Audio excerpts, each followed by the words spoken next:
parce que le jour où Katsuni, elle reprendra la raison, qu'elle voudra fonder une famille ou devenir une personne bien, ce jour-là, elle me remerciera moi. Elle dira Ok, Indra-kun, merci d'avoir essayé de m'aider. Si seulement j'étais tombé sur ta vidéo à l'époque, la vidéo où tu me traites de déchet. Parce que vous, quand vous regardez du porno, vous voyez pas que c'est malsain parce que il y a l'excitation sexuelle qui fait que vous aimez ça. Et vous voyez l'actrice comme un objet. Mais, mais si vous imaginez que c'est votre mère ou votre sœur, là, vous comprendrez de suite que ce qu'elle fait, c'est malsain, dégueulasse, qu'il faut pas le faire. Si vous imaginez que c'est votre mère, vous comprenez ça. Si vous le comprenez pas, c'est parce que vous voyez pas l'actrice en tant que personne. Vous la voyez en tant qu'objet. Je suis le seul à la voir en tant que personne. Et quand je dis que c'est un déchet, c'est pour aider la personne qui se cache derrière l'actrice porno. Pour l'aider à... Voilà, c'est une intro très très très très bizarre, j'en conviens. Je pense que les gens ont cliqué 2 fois pour vérifier s'ils étaient sur la bonne chaîne YouTube. Ne vous en faites pas, vous ne vous êtes pas trompé, vous êtes bien chez Yanis Aposta. Mais j'ai pas trouvé meilleure introduction pour nous introduire un ovni. Voilà, c'est comme ça que je le qualifierai, que je vais débunker et réfuter. Je ne sais même pas comment vous décrire cette personne, ou même ces personnages au pluriel. C'est un ovni parce que il est suivi par des musulmans très durs, fondamentalistes, radicaux, ce que vous voulez, hein, salafistes, etc. Mais il n'est pas musulman.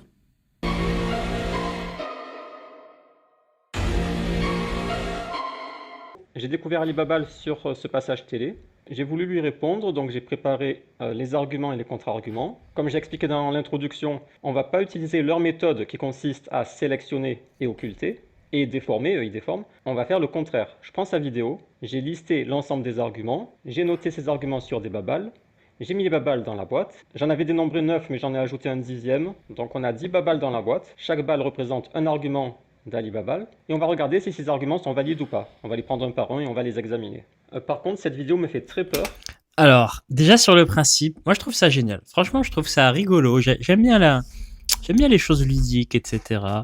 Et là, on retrouve un peu le Basile Blandine qui a fait rire toute une génération de jeuxvideo.com. Bon, malheureusement, il a mal tourné, hein, pour moi, voilà. Je te le dis, Basile.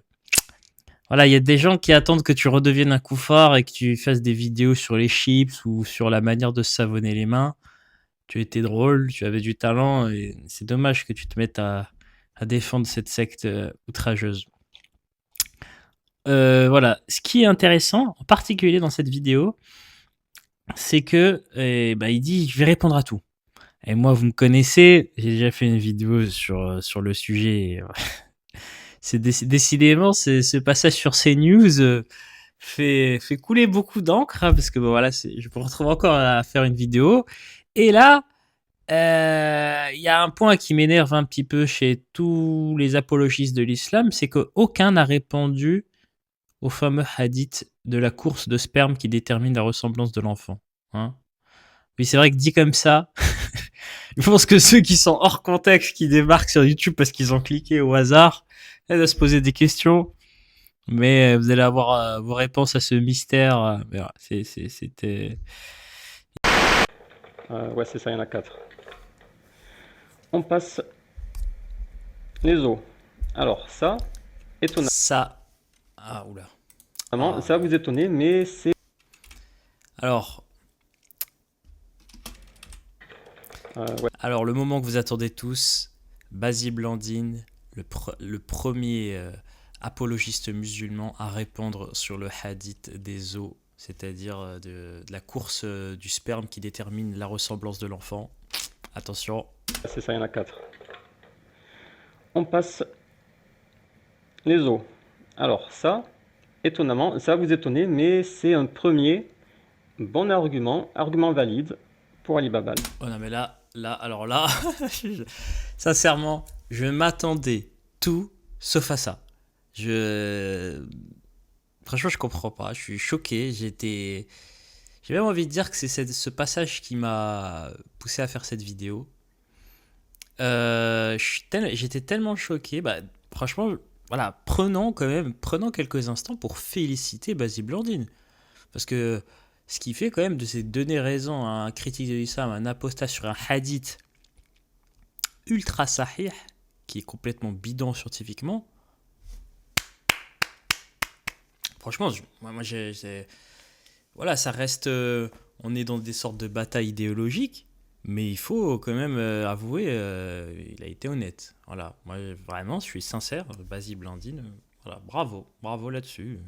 On va poursuivre quand même. Il va vous expliquer que pour faire un enfant, il faut que le sperme de l'homme et le sperme de la femme se mélangent. Vu que je lui donne le point, on va pas se prendre la tête en imprimant tous les textes et tout, j'ai déjà perdu assez de temps. Ok, je regarde sur mes brouillons de chaîne de transmission là. Donc c'est un hadith authentique de Anas ibn Malik. D'après lui, son élève Humayd al-Tawil, avec une forte propagation. On a Saïd ibn Abi Aruba, d'après Qatada, d'après Anas. Et on a Hamad ibn Salama, j'imagine, d'après Thabit ibn Aslam, d'après Anas. Donc a priori, c'est un hadith assez solide au niveau de la transmission. Bon, là, il y a un intermédiaire et là aussi il y a un intermédiaire, mais j'ai l'impression que c'est assez solide pour affirmer que Anas l'a bien prononcé. Donc c'est un homme ou un juif ou un rabbin selon les versions qui pose 3 questions au prophète. Il dit seul un prophète peut y répondre. Et ce qui nous intéresse, c'est la question sur l'enfant. Il demande d'où vient la recette.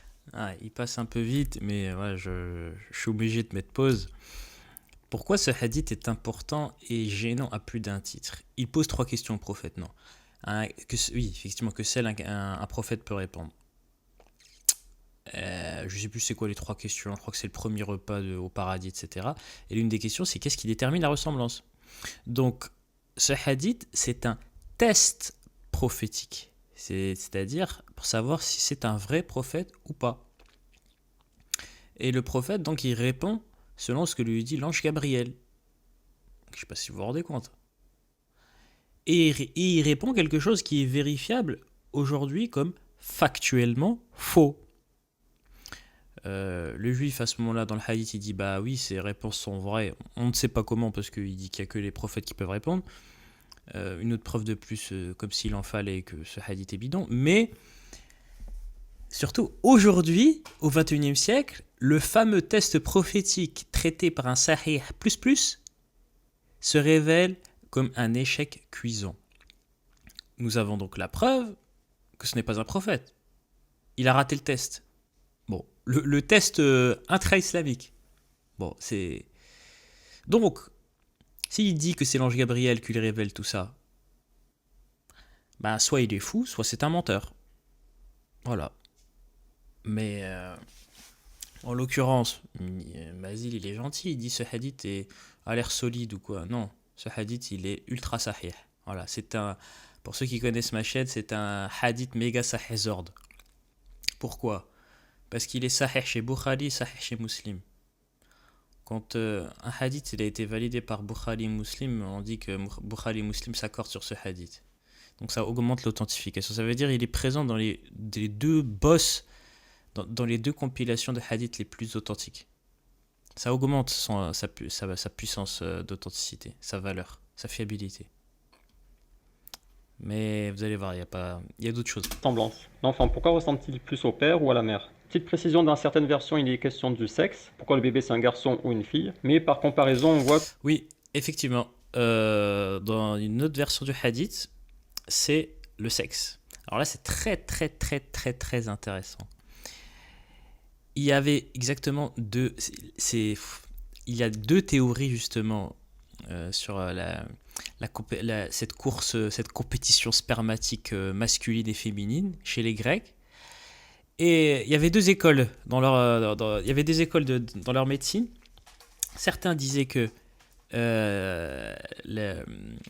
celui qui gagne la course je sais pas comment on peut appeler ça, la course spermatique détermine la ressemblance de l'enfant.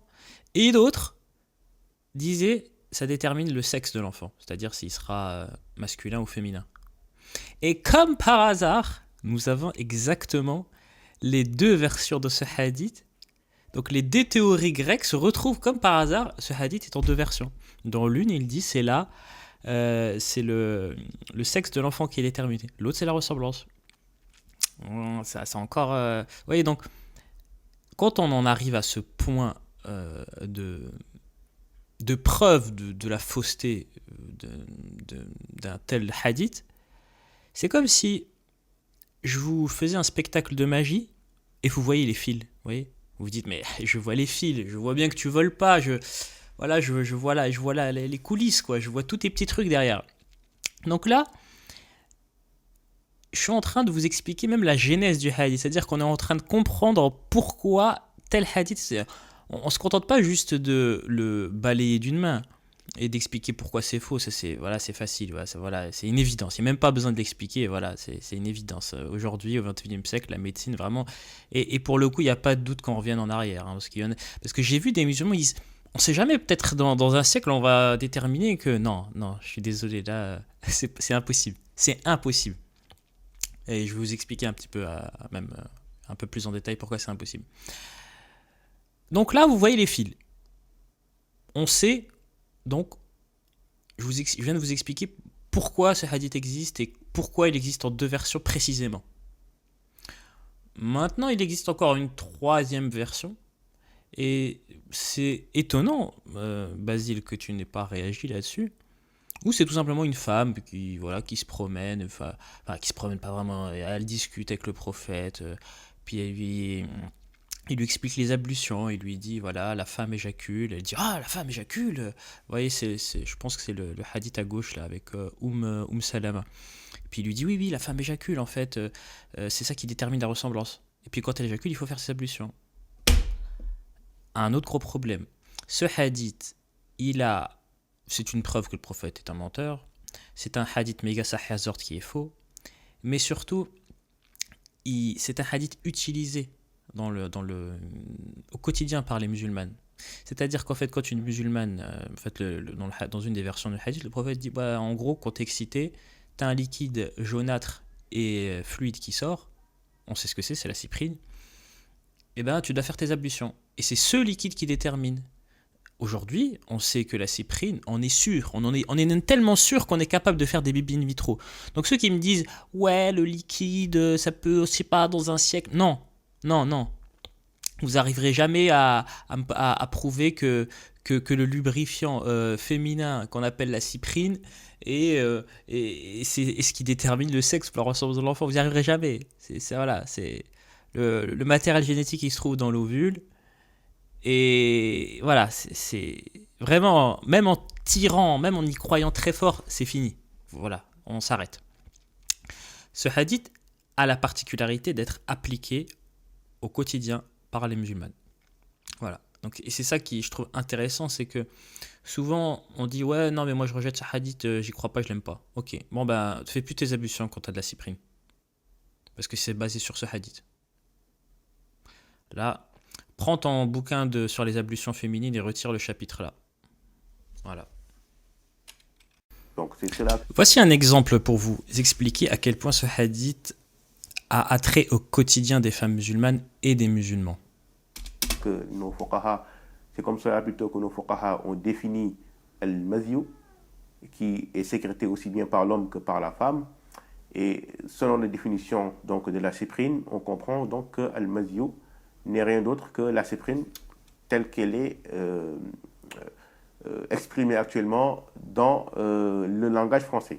Voilà, déjà donc un imam, il est en train de nous expliquer les règles d'ablution et il parle de ce hadith et il est en train de nous expliquer qu'effectivement le sperme qu'il appelle le madyu qui est confondu masculin ou féminin, et pour les femmes c'est la cyprine.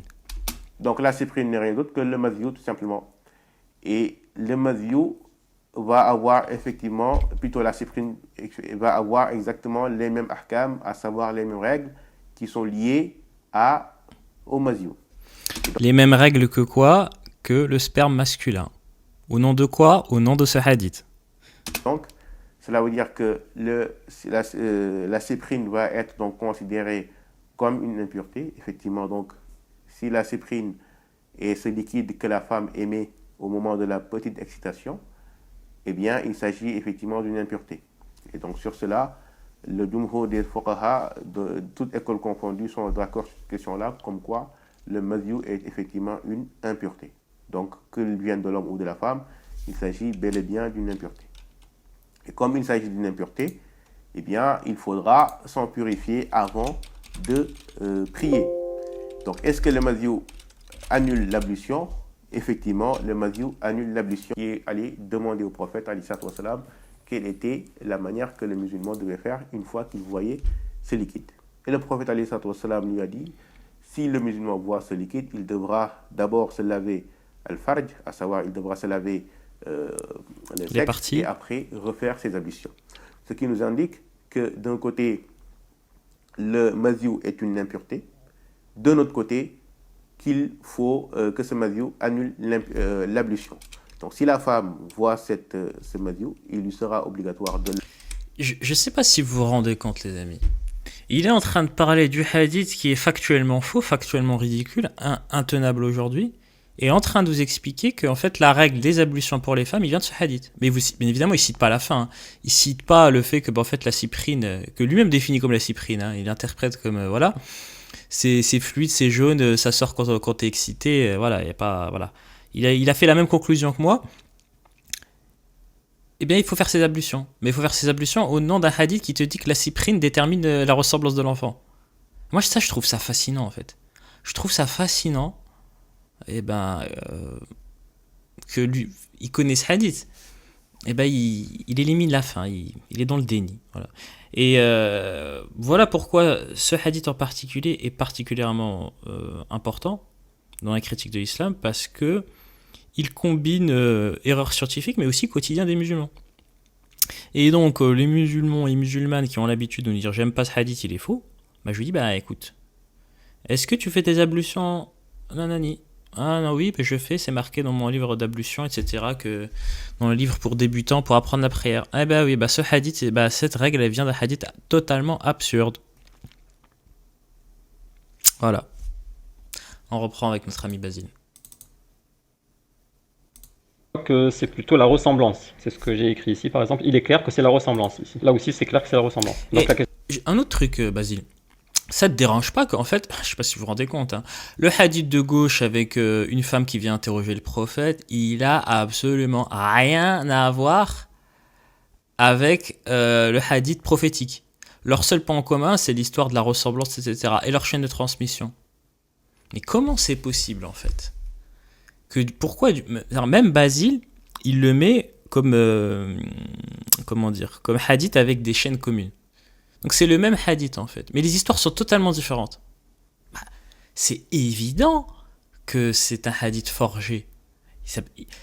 On a une histoire où un gars qui te parle, qui vient une femme qui vient interroger le prophète, et l'autre c'est un juif qui vient interroger le prophète. Et les deux viennent du même homme.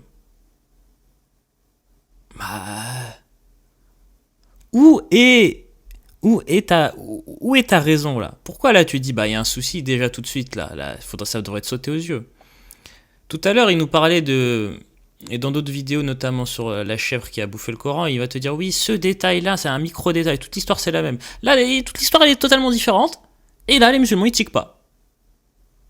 Et dans cette même vidéo il veut t'expliquer que attention on est sérieux et tout. Vous êtes tellement sérieux, vous avez une histoire A, une histoire B avec des chaînes de transmission communes. Donc concrètement c'est la même histoire et on voit qu'il y a vraiment eu du téléphone arabe puissance 200. Hein. Voilà, on se retrouve avec des fragments en commun et c'est très courant. Hein. D'ailleurs c'est pas un cas à part. Mais si vous êtes vraiment rigoureux, etc., tu jettes. Je suis désolé, tu jettes. Mais tu te contentes pas, si tu es vraiment rigoureux, un enquêteur, tu te contentes pas de dire bon, allez, on jette soit l'un, soit l'autre, soit les deux. Mais tu jettes aussi le transmetteur. Oui. C'est un menteur. Si c'est un menteur, il a changé le hadith, j'y crois plus. C'est pas le principe du hadith. Non. Non seulement il jette pas, il classifie sahih les deux, même avec des versions totalement différentes, totalement absurdes, qui sont insoutenables. Et même quand ils jettent, parfois quand ils vont jeter parce que ça va les déranger, comme le hadith qui bouffe, ils vont pas jeter le transmetteur. Voilà. Mais ils vont dire tu t'es trompé. Tu t'es trompé, t'as juste inventé une histoire. Hein. Voilà. Il s'est pas trompé sur une date, hein. Il a juste inventé un pan d'histoire. Bon. Allez.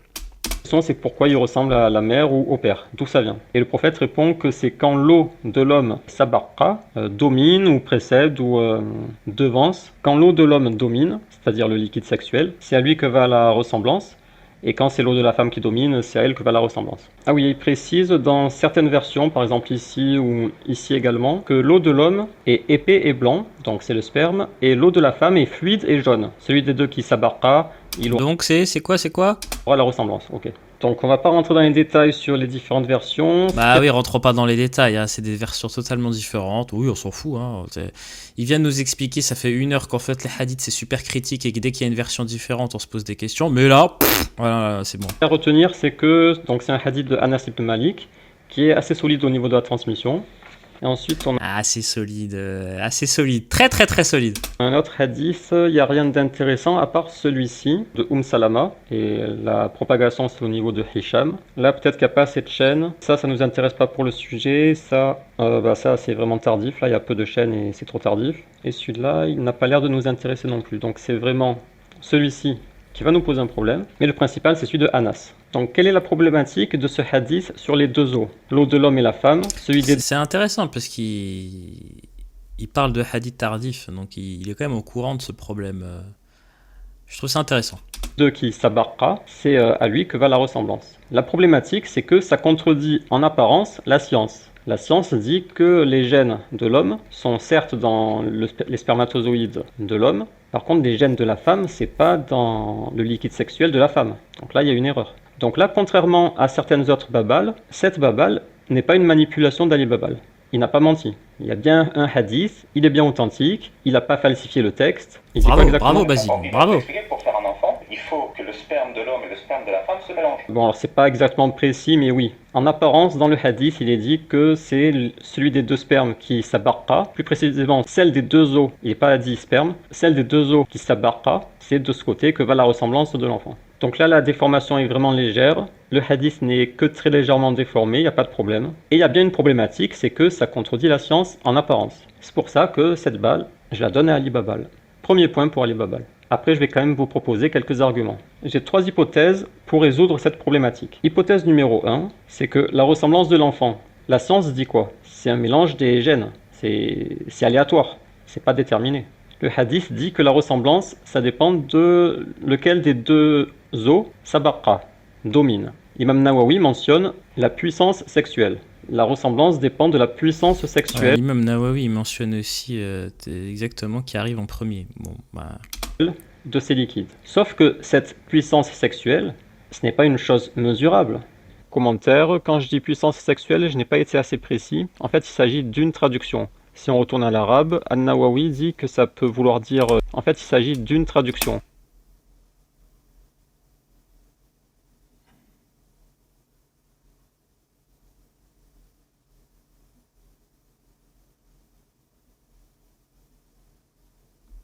Si on retourne à l'arabe, An-Nawawi dit que ça peut vouloir dire l'abondance, la quantité, et la force, selon l'intensité du désir. Donc l'abondance de l'eau, ça pourrait être mesurable, j'imagine, mais la force, ça, ce n'est pas mesurable. Ce que j'ai l'impression que Nawawi veut dire, c'est que si c'est l'homme qui a le plus de désir, l'enfant va ressembler à l'homme, et vice-versa avec la femme. Fin du commentaire. Bah, ça reste faux. Mais bon. C'est pas mesurable. Et étant donné que la répartition des gènes est aléatoire en apparence, vous savez, l'aléatoire, c'est souvent une illusion due au manque d'informations, un manque de connaissances. Il se peut que ce soit vraiment déterminé par cette mystérieuse puissance sexuelle, mais que ce soit du coup caché, puisque ce n'est pas mesurable, et que celui des deux os qui s'abarquera au niveau de la puissance sexuelle, c'est bien de cette façon qu'est déterminée la ressemblance. Première hypothèse. Deuxième hypothèse, c'est qu'il peut y avoir un vice dans le hadith. Par expérience dans le hadith... le vice dans le hadith, là, il n'y a pas besoin d'être caché, tu l'as sous tes yeux. Quel intérêt de faire 15 000 tableaux avec des chaînes de transmission et tu percutes même pas que tu as des versions complètement différentes d'une histoire? Là, déjà, franchement, le vice, déjà là, tu devrais avoir le vice. Je sais que parfois, on a l'impression d'une chose, mais en fait, il y a un vice qui fait que cette impression est fausse. Par exemple, imaginez Anas, il n'a pas entendu du prophète directement, il y a un intermédiaire qui n'a pas cité, et cet intermédiaire n'est pas fiable. Voilà, donc je suis désolé, mais si Anas n'a pas cité l'intermédiaire, c'est pas l'intermédiaire qui est pas fiable, c'est Anas déjà. Faut être un peu... Hein.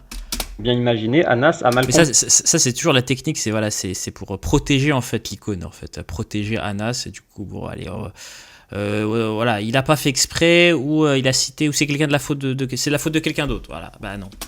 Il a entendu la parole du prophète, il a mal comprise et il a mal rapporté. Ah En bah fait, s'il est pas capable de rapporter, d'inventer des trucs comme ça, bah il est trop con en fait pour voilà. On va dire, voilà, Anas n'est pas méchant, il est juste trop con. Anas est trop con, donc mettez-le de côté. Voilà, jetez les hadiths d'après Anas, et vous allez voir ce que ça va donner. les hadiths ne sont pas toujours rapportés au mot près. Il peut très bien rapporter Voilà, donc en d'autres termes, les hadiths sont approximatifs. Voilà, c'est ce qu'il est en train de nous expliquer. son interprétation de la parole du prophète. En fait, si un hadith est par exemple contredit par la science, comme c'est le cas ici, on peut suspecter qu'il y a un vice quelque part qui soit caché. Ah non, c'est pas comme ça que ça se passe. Alors imaginez-vous, donc en gros, quand un hadith va mal, eh ben, on suspecte le hadith.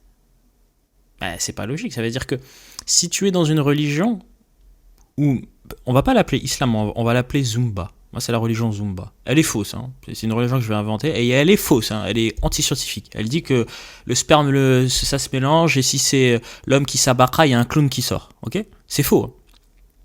Et ben moi, je suis un apologiste de la Zumba, et je vais vous expliquer que dès que vous trouvez un hadith faux, par exemple sur le clown qui sort, et ben il faut chercher, ça veut dire qu'il y a un vice dans le hadith. Du coup, avec cette logique, je suis incapable comment dire, d'identifier que ma religion est fausse. Parce que dès qu'elle est fausse, je dis le hadith il est faux. C'est exactement ce qu'il vient de dire. Quand vous avez un hadith nanani, il faut chercher. Bah, voilà. C'est littéralement cet aveu, hein, je vous le remets.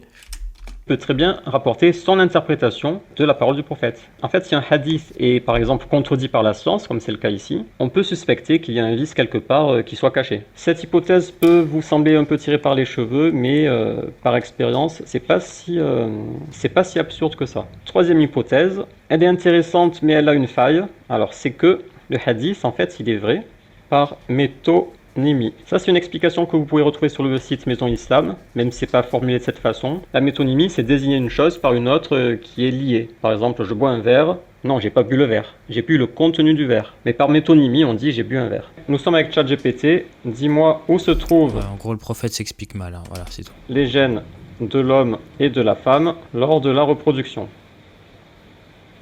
Donc pour les hommes, c'est dans les spermatozoïdes et pour la femme, dans les ovules. Est-ce que les spermatozoïdes et les ovules sont dans un liquide? Oui, exactement, dans le liquide séminal, sperme, et le liquide folliculaire. Dans un tableau, indique-moi la différence entre ces deux liquides au niveau de la fluidité et de la couleur.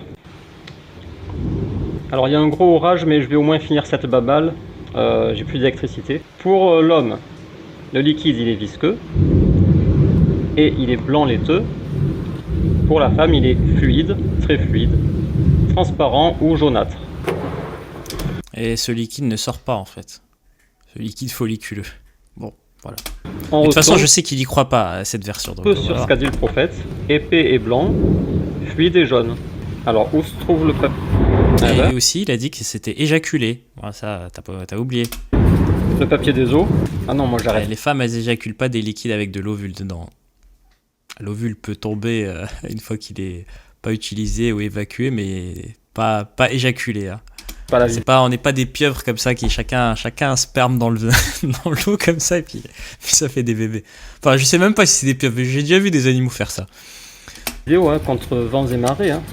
Dites-moi dans les commentaires si effectivement les pieuvres ou les poulpes ou si d'autres animaux s'amusent à faire des... Enfin bref.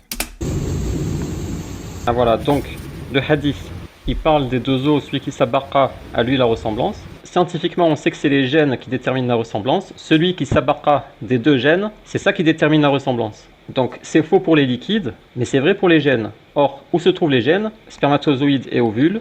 Dans quoi ils se trouvent? Sperme, liquide folliculaire. Et la description de ces deux liquides, c'est précisément celle qu'a donnée le prophète dans le hadith. Un, il est visqueux et blanc, et l'autre, il dit, il est fluide et jaunâtre. C'est exactement la description de ces deux liquides. Voilà, mais mesdames, vous éjaculez du liquide avec de l'ovule. Voilà. C'est exactement ce que dit la science. Donc le hadith est vrai, non pas en apparence, mais par métonymie. C'est faux pour Par mythonymie.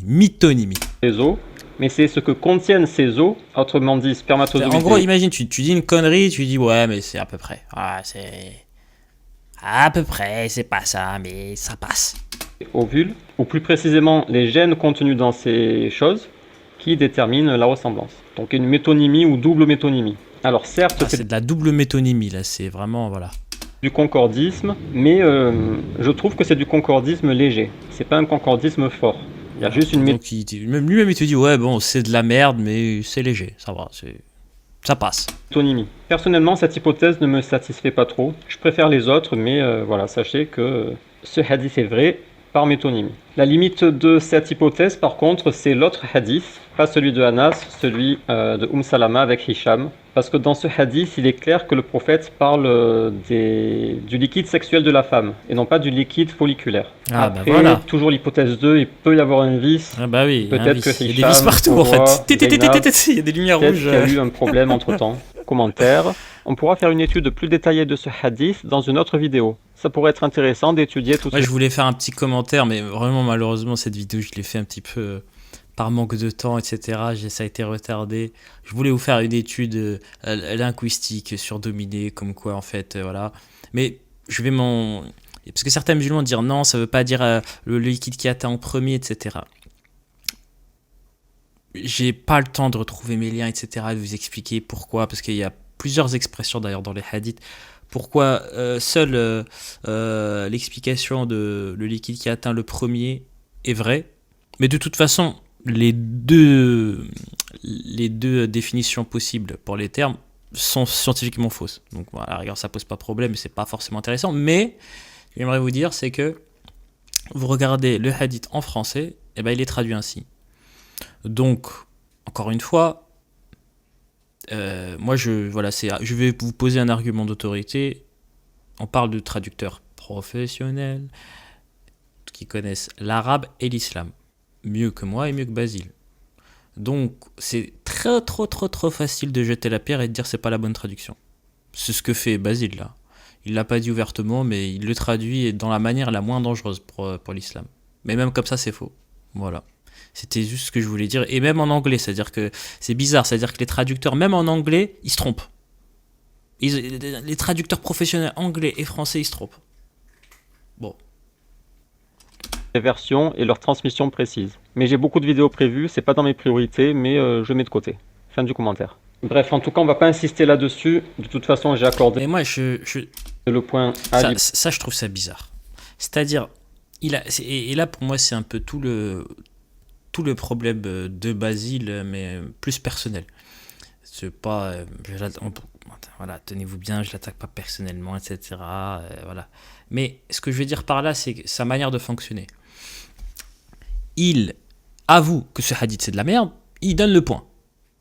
Et après, il t'explique que pour lui, voilà, il croit pas, etc. Et puis après, il t'explique, bon, pour ses abonnés, écoutez, vous pouvez toujours vous raccrocher à ça. Alors, je vous fais des petites fiches, t'as celle-ci, t'as celle-ci. Mais à chaque fois, il t'explique le problème. Mais, je sais pas, en fait, on a quelqu'un qui ne croit pas à ce qu'il dit, en fait. Il défend quelque chose dont il ne croit pas. Mais il sait que ses abonnés sont musulmans.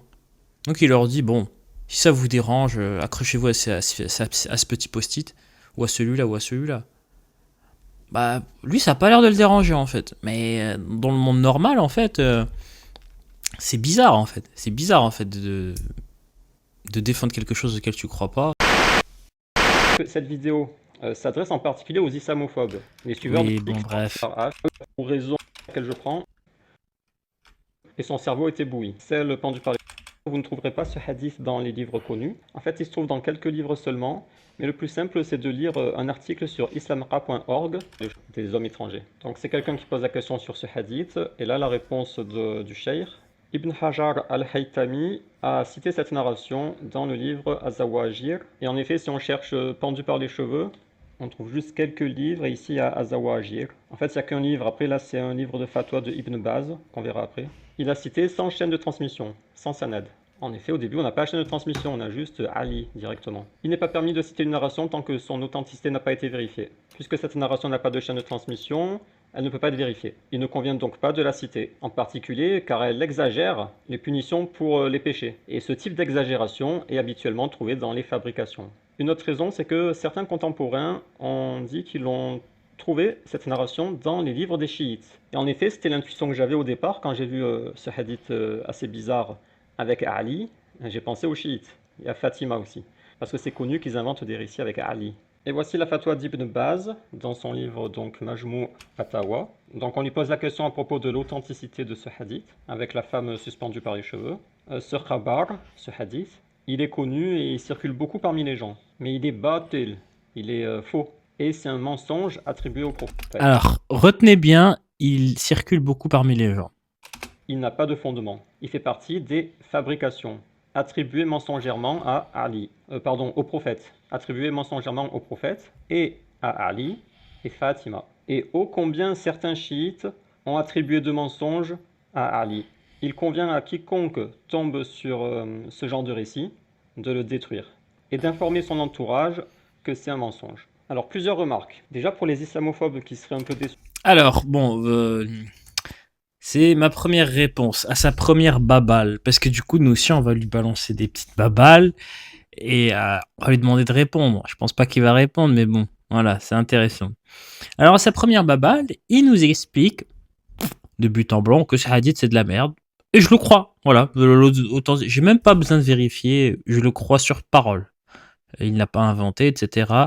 Ce hadith, c'est de la merde. Bon. Par contre, moi, disons que je vais vous montrer un exemple. Là, je vais taper téton. Non, allez, pas téton. Saint, enfer, femme, islam. Alors, tac, tac, tac, tac, tac, voilà. Puis j'ai déjà cliqué. Voilà, le châtiment, etc. J'ai vu une femme. Il est où Attendez. Voilà. J'ai vu une femme accrochée par les seins. Voilà, en enfer. Et ça, c'est quoi? C'est les châtiments des femmes vues par le prophète lorsqu'il a fait son voyage céleste. Je vous assure que ce hadith, je le connaissais. J'étais même pas encore apostat. Je l'ai appris à 12 ans. Je sais pas si vous vous rendez compte.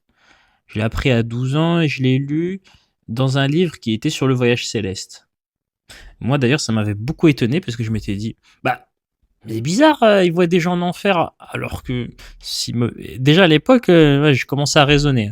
Je me dis, mais en enfer, les gens ils sont en enfer, c'est que après la fin du monde. C'est l'enfer, il est pour l'instant, voilà, il y a que les châtiments. C'est très bizarre. Il y a eu un bug, hein, parce que les châtiments de la tombe, les châtiments de l'enfer, les histoires, elles se sont un petit peu. Les fabricateurs de hadith, ils se sont un petit peu trompés, quoi. Et donc, là, le point important, c'est que ce hadith est connu. Lui-même, regardez, il le dit, hein, quand il dit, ouais, je sais pas quoi, la fatwa d'Ibn Baz, il dit, ce hadith est très répandu, très connu. Est-ce que Ali Babal, comme moi-même, on croit au hadith sahih? Non. Est-ce qu'on croit au hadith Hassan? Non. Est-ce qu'on croit au hadith faible? Non. On croit quasiment aucun hadith. Donc, vous expliquez, Basile, que ce hadith est faible et donc la balle tombe à l'eau? Non. J'ai envie de dire balle au centre. On revient au centre. Pourquoi ce personnage qui est Ali Babal, qui est à la fois gros et musclé, nous parle de cette balle, des tétons en enfer, etc. pour le voile, les châtiments de la femme. Eh ben, c'est pour la conséquence sociologique, les pressions psychologiques qu'il crée. C'est ça qui nous intéresse. C'est pas qu'il soit vrai ou faux. Nous, ce qui nous intéresse, c'est là, aujourd'hui, là, tout de suite, je suis en France. Moi, j'entends ce hadith et je l'entends. Et je sais que des musulmans qui écoutent cette vidéo, ils ont déjà entendu ce hadith. Il y en a même un autre dont je parie qu'il est faux, hein. Mais une bête sauvage qui va attraper les femmes par les cheveux à la fin du monde, je sais pas quoi. Voilà, je l'ai entendu, j'avais même pas 12 ans celui-là. Et plus tard, j'ai entendu qu'il était faux. Mais ce sont des hadiths connus et qui foutent la pression, une pression non négligeable pour pousser les femmes à mettre le voile. Et c'est ça qui est important. On s'intéresse, si on cite ce hadith, sa valeur ne vaut que par les conséquences qu'il crée dans notre société, en l'occurrence en France. C'est tout. Si j'ai un hadith le plus nul du monde, mais qu'il y a 1 milliard de musulmans qui y croient, eh ben, pour moi, ce hadith, il a une valeur dans le débat qu'un hadith méga ultra sahih avec 12 000 chaînes de transmission, mais que personne ne connaît, il n'y a que Ibn Bas qui le connaît et toi, eh ben, ce hadith, pour moi, il n'a aucune valeur. Je m'en fous. Je m'en fous. C'est ça que je pense, Basile, tu ne comprends pas, puisque toi, en fait, tu te places, toi, dans ta tête, t'es au 7e, 8e siècle, tu te fais un débat en mode, à base balancer des hadiths avec des chaînes de transmission. Mais non, c'est pas un débat intra-musulman. C'est Ali Babal, il sort son petit témoignage, le petit Ali Babal, dans un contexte, pour paraphraser le miroir. Et en l'occurrence, c'est le contexte où on pousse les femmes à mettre le voile, où on les accable, où on les culpabilise de ne pas le mettre. C'est ça le contexte où est sortie cette citation. Voilà. Première réponse, on va enchaîner. Dans un livre, il y a marqué Ali a dit ça. Ok, c'est quoi ta source? Quelle est ta preuve? Il n'y a pas de chaîne de transmission. On n'a pas quelqu'un a dit que quelqu'un a dit qui remonte jusqu'à Ali ou jusqu'au prophète. Et la chaîne de transmission, un tel a dit qu'un tel a dit qu'un tel a dit qui remonte jusqu'au prophète, c'est quelque chose d'extrêmement important si tu veux accéder à quelque chose de fiable. Si tu cherches l'exactitude, la vérité, de réclamer des chaînes de transmission. Sinon, tu peux croire n'importe quoi. N'importe qui écrit dans un livre, le prophète a dit il faut jouer à la baballe. Et les musulmans, ils doivent croire ah oui, il faut jouer à la baballe. Bah non, il faut une preuve. Quelle est ma preuve? Ma preuve, c'est Shaykh un tel qui m'a dit que son Shaykh. Ça, j'aime beaucoup. J'aime beaucoup ce qu'il fait, Basile Blandine, c'est que il aime bien, il fait des petits schémas comme ça avec les chaînes de transmission. J'aime bien parce que ça vulgarise ce qu'on appelle la science du hadith, entre guillemets. Mais vous allez voir que il y a quand même des petits trous dans la science. Lui a dit, que son cheikh lui a dit, que le prophète a dit. Donc là, il explique les chaînes de transmission du hadith. Hein. Voilà, je pense que c'est clair, c'est compréhensible. Tous les savants ils vont examiner est-ce que ce cheikh il est fiable, est-ce que celui-ci aussi, etc. Est-ce qu'ils se sont connus les deux? Est-ce que ces deux-là ils sont connus? Est-ce que moi j'ai connu ce cheikh? Est-ce que je suis connu comme étant un élève de ce cheikh? Après, admettons, je me fais passer pour un élève, je vais dans ses cours, et à la fin, j'invente le hadith des babals. Voilà, le prophète a dit il faut jouer avec les babals. Est-ce que mon hadith va être accepté? En fait, ce qui va se passer, c'est que les savants, ils vont comparer les témoignages des différents élèves de ce cheikh. Et ils vont remarquer que je suis le seul qui raconte cette histoire de Babal. Et donc ils vont écrire dans les livres sur les transmetteurs, ils vont écrire, ce transmetteur-là, attention, il rapporte de ce cheikh des hadiths que les autres ne rapportent pas. Des hadiths gharib. Donc, attention. Alors là, vous vous dites... Attends, je vais le laisser continuer, après je vais réagir. Inventer un hadith et qui passe entre les filets de l'examen des savants, c'est très difficile. Et ce qui garantit la fiabilité d'un hadith, c'est uniquement la chaîne de transmission et le travail des savants dessus. Alors, il nous explique que quand il y a un hadith différent, eh bien, les savants, ils mettent un petit point d'exclamation et il dit comment il a dit? Il dit gharib. Alors, de mémoire, hein, mon arabe n'est pas... de mémoire, ça veut dire bizarre. Ça veut pas dire faux. Toute personne qui a ouvert, ne serait-ce qu'une seule fois dans sa vie, un livre de hadith Bukhari Muslim, se rendra compte que les hadiths variants, il n'y a que ça en fait. Pire encore, les hadiths qui varient sont les uns après les autres. J'ai entendu le prophète dire faut pas boire comme ça, et le mec il est debout. Notre hadith, j'ai entendu que le prophète qu'il faut pas, que tu as le droit de boire comme ça, et puis il est assis, etc., etc. Uniquement la chaîne de transmission, l'élève rapporte la même chose. Zuhri, c'est un des pionniers dans l'insistance sur la chaîne de transmission et dans l'écriture du hadith. On est au 1er siècle et la coutume, c'est de ne pas écrire le hadith, le transmettre uniquement oralement. Et donc Zuhri, il a cassé les codes, il écrivait le hadith, il a incité à écrire le hadith et il insistait sur la chaîne de transmission. Il y en a un... Stop! Oh là là là là là là là là là là là là là là là là là. 2 secondes. On respire. 2 secondes, les amis. 2 secondes. Bon, on va regarder qui est un Mr. Zuhri. Alors, Zuhri, c'est le super guerrier galactique des hadiths. Hein. Vraiment, c'est Il est dans plein de chaînes de transmission. Comme il a dit, c'est un pionnier. D'ailleurs, le livre qu'il affiche, c'est marqué la biographie. Donc, mon ami Basile, voilà, si tu as lu ce livre, tu devrais voir. Az-Zuhri est un proche du pouvoir omeyyade. C'est embêtant, n'est-ce pas? L'un des premiers gars qui s'est mis à écrire les hadiths, c'est un proche du pouvoir. Regardez. Tac, tac, tac, tac, tac. Il traînait avec le calife Abd al-Malik quand il était ado, etc.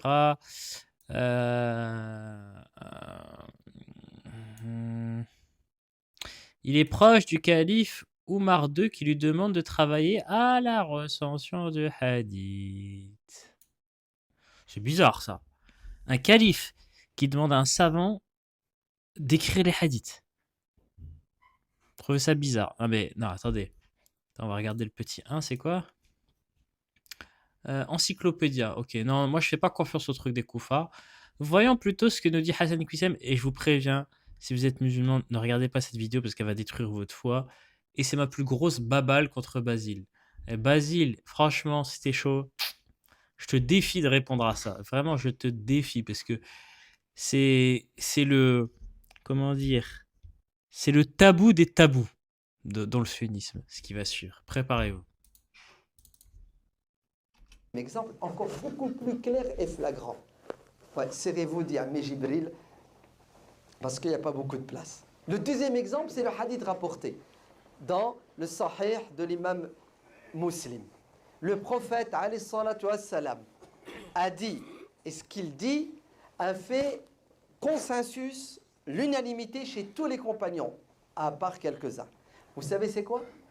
Il a interdit qu'on mette par écrit sa sunna. Ce qu'il a dit, ce qu'il a fait, ce qu'il a approuvé, interdit. Il va même plus loin. Le prophète alayhi salatu wassalam a dit, et si parmi vous, il y a certaines personnes qui ont déjà rédigé des livres, des corpus de hadith, vous les effacez, vous les brûlez. Et d'ailleurs, Abu Bakr va brûler, et d'autres compagnons vont brûler des livres qu'ils ont écrits. Pourquoi est-ce que le...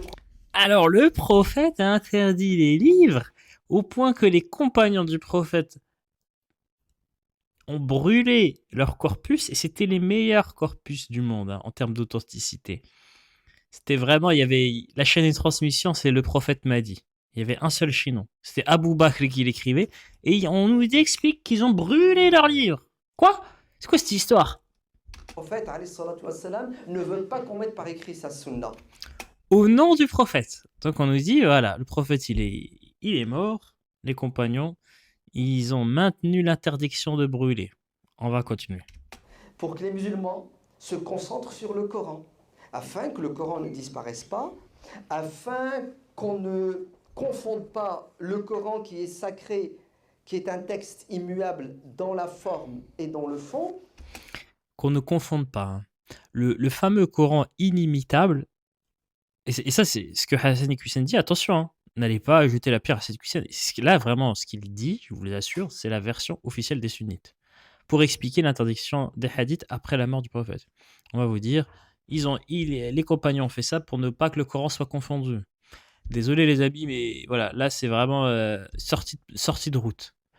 C'est pas vous qui répétez que le Coran est un livre miraculeux, un chef-d'œuvre de littérature, qu'on pourrait confondre à des hadiths, à des humains. Oubliez le miracle. Hein, oublions le miracle 2 secondes. Voilà. Disons que le miracle coranique n'existe pas. Et qu'on peut effectivement le confondre. Ça je vous l'accorde. Mais même ça, j'y crois pas. Je suis désolé, le Coran, ça s'écrit en mode Odin a dit, Allah a dit, gardez vos femmes, vos épouses, etc. Alors que le hadith, il y a quand même un style d'écriture qui est différent. Voilà, le prophète était un jour près des Banu Quraïza, et puis faut être débile pour confondre les deux quand même. Puis, comment tu peux confondre les deux? J'ai envie de dire, ça se récite pas de la même manière, ça n'a pas le même objet, les gens sont pas si stupides que ça quand même. C'est exagéré quand même de se dire on va détruire tous les hadiths pour pas que les gens ils les confondent. Là t'as sorti le lance-flamme pour un cafard. Sinon, il y avait une autre méthode, c'était de préciser. Voilà, attention, c'est un hadith, attention, c'est du Coran. Voilà, à la rigueur, si vraiment les gens sont trop bêtes, pour piger le miracle coranique. Voilà. Ah, ils ont trop bête. Sinon, t'as juste à le prévenir. Hein. T'es pas obligé de tout cramer. Voilà. Bon, on continue. Mais vous allez voir, la suite est pire. Ah, vraiment, restez. Regardez la page de pub, hein, même si elle vient, restez là, ne quittez pas. La suite, c'est explosif ce qui arrive. Avec ce que le prophète va dire et faire, qui est sujet à discussion, interprétation. Très bien. Les compagnons vont s'interdire et interdire pendant des années aux musulmans de mettre par écrit la sunna. Parce qu'il y avait des raisons. Est-ce que vous savez que c'est juste une question de temps pour que les tabi'in et les tabi'in, c'est-à-dire la deuxième et la troisième génération, remettent en question ce que le prophète a dit et fassent le contraire et invitent les musulmans à faire le contraire. Le grand calife Omar ibn Abdelaziz, qui n'est pas seulement un responsable politique, mais c'est un mujtahid, c'est-à-dire c'est un savant religieux. Vous savez ce qu'il fait? Décret. Il ordonne aux savants musulmans de mettre par écrit la sunna du prophète. C'est-à-dire ce que le prophète a interdit, à un moment donné pour des raisons sensées, devient maintenant halal et obligatoire. Et tous les Vous entendez ce qu'il est en train de dire? Il est en train de nous expliquer que l'écriture des hadiths était une décision d'un calife. Mais la suite est encore pire. Tenez-vous bien. savants vont se mettre au travail et mettre par écrit la sunna. Pourquoi? Parce que le Coran est consigné. Tranquille, on a réglé le problème du Coran, il y a un problème. Oui, parce qu'effectivement, il y avait un gros problème, c'était que le Coran n'était pas écrit. Mais bon, à chaque fois, on arrive dans un problème encore pire qu'avant. Oui, le prophète, son but, c'est littéralement écrit, hein, que le prophète, son but, c'était de délivrer le Coran. Il est mort, et ben, il n'a pas écrit son livre. Voilà, bon. Et c'était donc une innovation. Ok, là, le Coran, ils ont enfin réussi à arriver à une version qui fait consensus, parce qu'en fait, ils ont brûlé les autres. Et là, maintenant, on arrive au problème des hadiths. Et écoutez la suite, c'est très important. Qui voit le jour, c'est quoi? C'est les personnes qui inventent et qui créent des hadiths. On fait comment pour régler ce problème? On reste sur le hadith du prophète, ne mettez pas par écrit ma sunna. Mais si on reste sur la lettre de ce que le prophète a dit, ben aujourd'hui, on n'aurait pas de sunna. Elle aurait disparu. Donc, voyez bien que quand le prophète nous donne un moyen pour atteindre un Vous voyez bien que le prophète a fait de la merde. objectif, si jamais le moyen est contre-productif, on change ou on ne change pas le moyen? On le change. On le met de côté. Parce que ce que le prophète a dit n'est pas sacré. Le prophète, il a pensé, il a réfléchi, il a dit, je fais comment pour préserver le Coran de toute forme d'altération? Je fais comment? Il a fait un ijtihad. Je vais interdire aux musulmans de mettre par écrit ce que je fais, ce que je dis. Très bien, prophète, tu as fait ça pour une bonne raison. Sallallahu ala Muhammad. On est d'accord? Ce que le prophète a dit et fait 50 ans plus tard, ça donne l'effet inverse. Le contraire de ce que le prophète veut. Parce que le prophète, vous êtes bien d'accord, qu'il veut préserver la religion. Et on ne peut pas préserver le Coran si on ne préserve pas la sunna. Donc qu'est-ce qu'on doit faire? On doit désobéir au prophète. Ça ne s'appelle pas de la désobéissance. Ça s'appelle la compréhension intelligente de ce que le prophète a dit dans notre contexte. Voilà, donc la compréhension intelligente de ce que le prophète a dit, c'est de faire l'inverse de ce qu'il a dit. Par rapport à quoi? Par rapport aux besoins et aux conséquences. Donc, ce qui était haram, interdit de la bouche du prophète, devient halal et obligatoire parce que le temps a changé, l'époque a changé, les besoins ont changé, les défis ont changé. Clair ou pas clair? Non, c'est pas clair. Il faut encore un autre exemple. Troisième exemple, l'imam al-Bukhari Muslim et tous les savants du hadith rapportent que le prophète, alayhi salatu wassalam, a dit: tant qu'il y aura des membres de la tribu de Quraysh, vous devrez choisir votre chef, votre calife. Donc Hassan Iqiysan, il est en train de nous expliquer que l'écriture des hadiths s'est faite sur le commandement d'un calife, mais attention, c'est pas tout. C'est-à-dire qu'au moment où ils écrivent les hadiths, c'était déjà foutu. Il y avait déjà une masse de hadiths faux. qu'on transmettait oralement, c'était du caca. Voilà.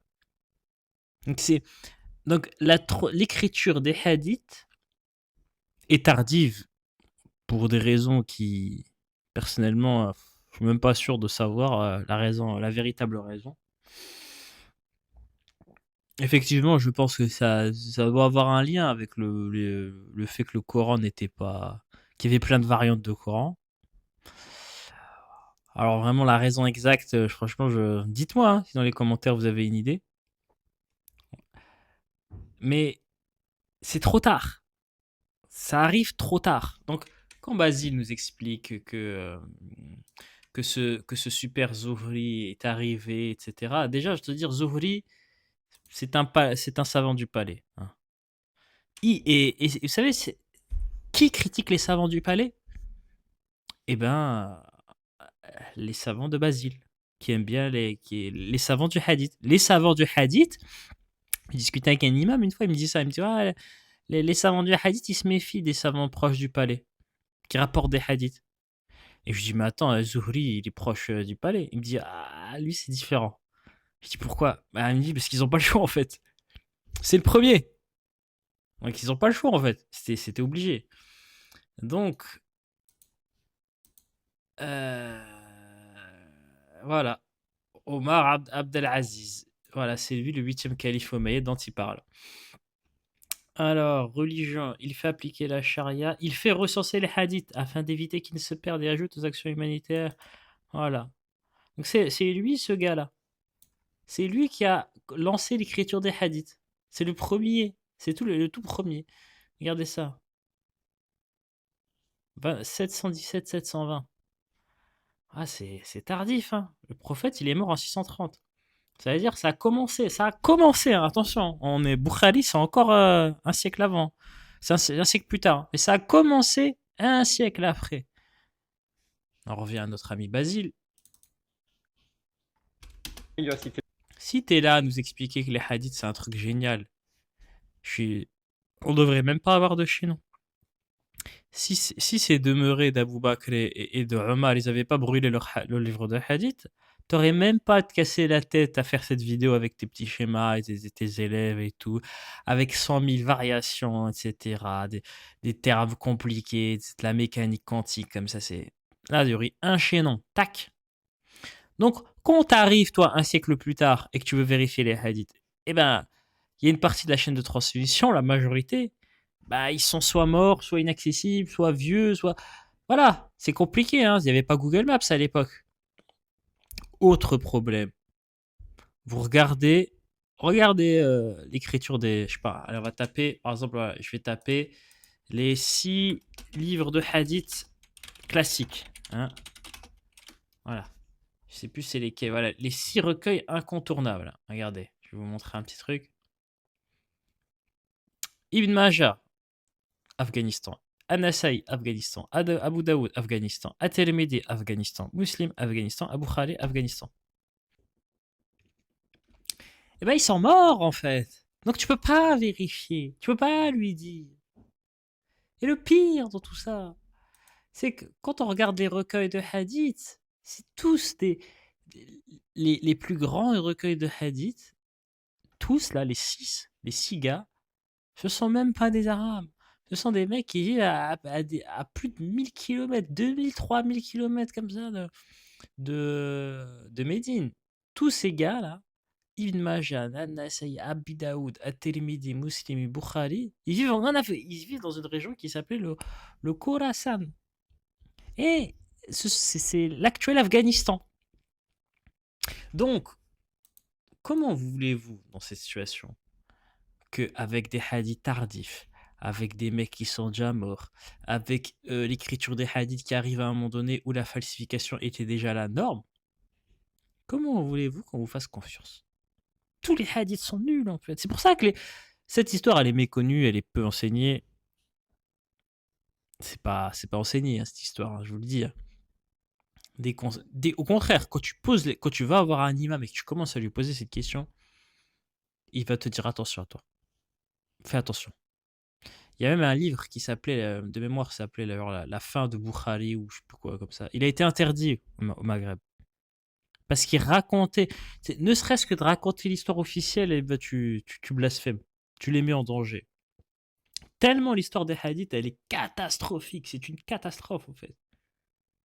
L'histoire des hadiths, c'est déjà avant tout, c'est l'histoire du siècle oublié. Pour ceux qui regardent One Piece, c'est ça. Tu One Piece comme ça pendant un siècle, on ne sait pas ce qui s'est passé. Et ben c'est pareil avec l'islam. Pendant un siècle, on ne sait pas ce qui s'est passé parce qu'ils n'écrivaient rien. Et il y a eu une sorte de Big Bang. D'un coup, on ne sait pas pourquoi. Entre 1 et 2 siècles après la mort du prophète, ben, t'as l'impression que les musulmans ils se sont réveillés. Oh bah tiens, on a besoin de définir ce que c'est que le Coran. On a besoin de définir ce que c'est que les hadiths. On a besoin de faire des hadiths sahih. On a besoin d'expliquer les hadiths. On a besoin d'expliquer le Coran. On a besoin de faire la biographie du prophète. On a besoin. Tout arrive après. Et la question, elle paraît évidente.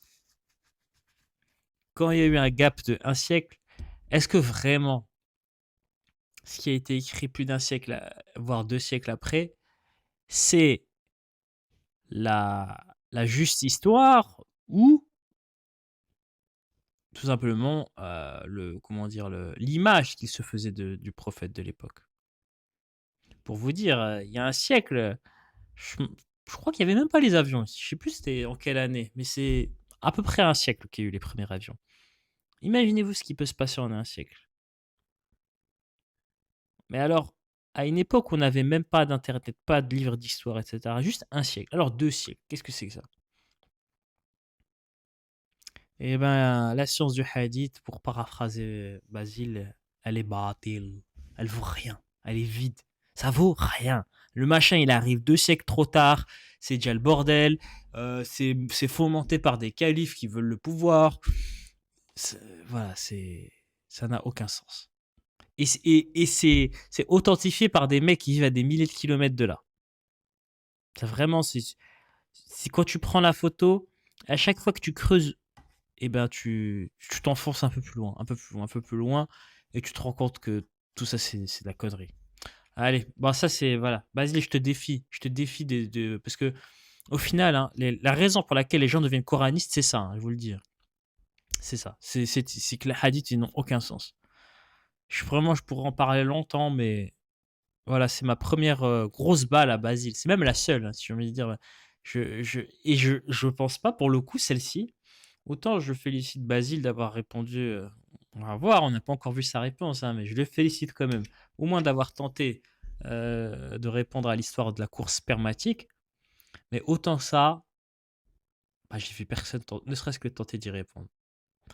Parce que franchement, vous allez tous vous casser les dents, hein. Continuez à pas répondre. Mais bon, nous, c'est pas pour autant qu'on va pas en parler. C'est uniquement la chaîne de transmission et le travail des savants dessus. Et en particulier, ça passe par la comparaison. Est-ce que tous les élèves rapportent la même chose? Zouri.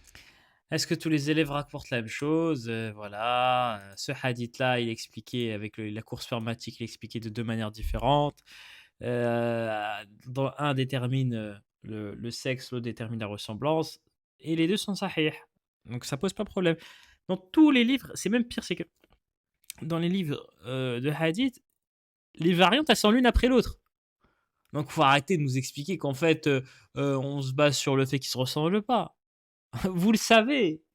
Les variantes de hadith, elles sont sahih quand même. On s'en fout en fait. Donc c'est pas vrai Basile. C'est pas vrai que tu dis oui, en fait, s'il y en a un qui varie, etc.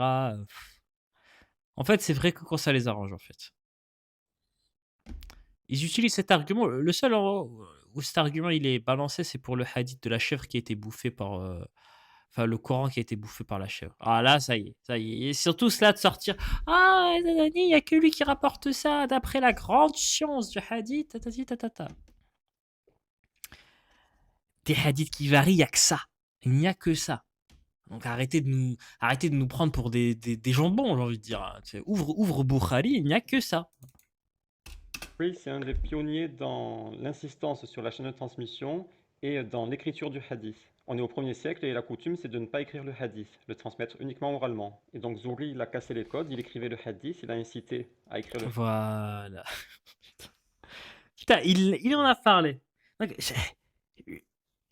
Basile vient de balancer une bombe, mais il fait comme s'il n'avait pas marché sur la mine, tu vois.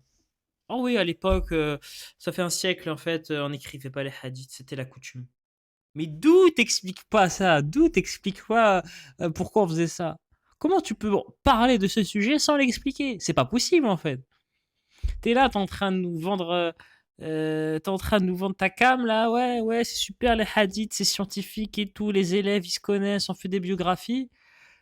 Puis là, tu balances une bombe. Ouais, en fait, un siècle après la mort du prophète, bon, la coutume, c'était qu'on les écrivait pas. Ah ouais, pourquoi comme ça? Pas d'explication. Bon, moi, je sais pourquoi il n'y a pas d'explication. Pourquoi il ose pas expliquer? Parce que bon, ça va être compliqué pour ses abonnés musulmans, hein. Ils vont passer un sale quart d'heure.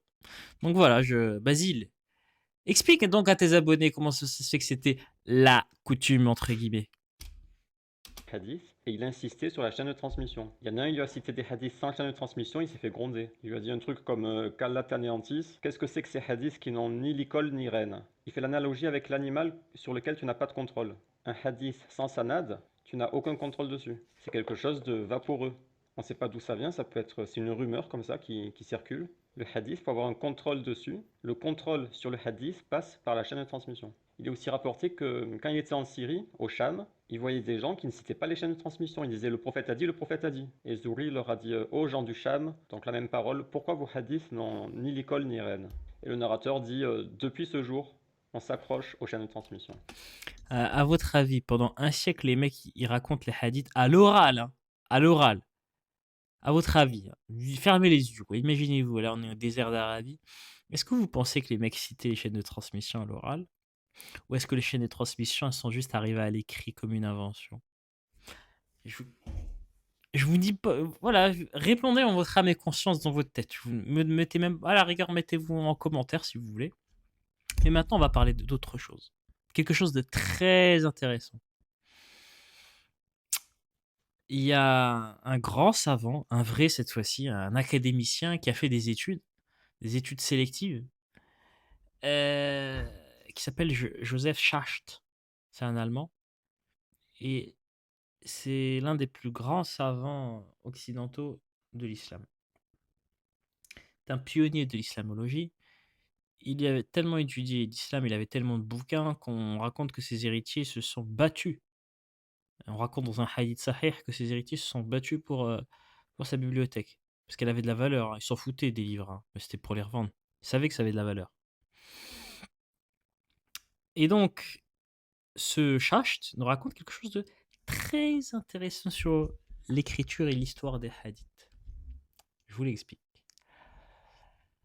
Le hadith, il nous explique qu'il y a quelque chose de très bizarre avec le hadith. Et vous allez voir, ça va changer votre vision du hadith à jamais. Il se trouve que les hadiths ont des chaînes de transmission qui s'améliorent au fur et à mesure du temps. Là, tu dis, ça n'a aucun sens. Eh oui, ça n'a aucun sens.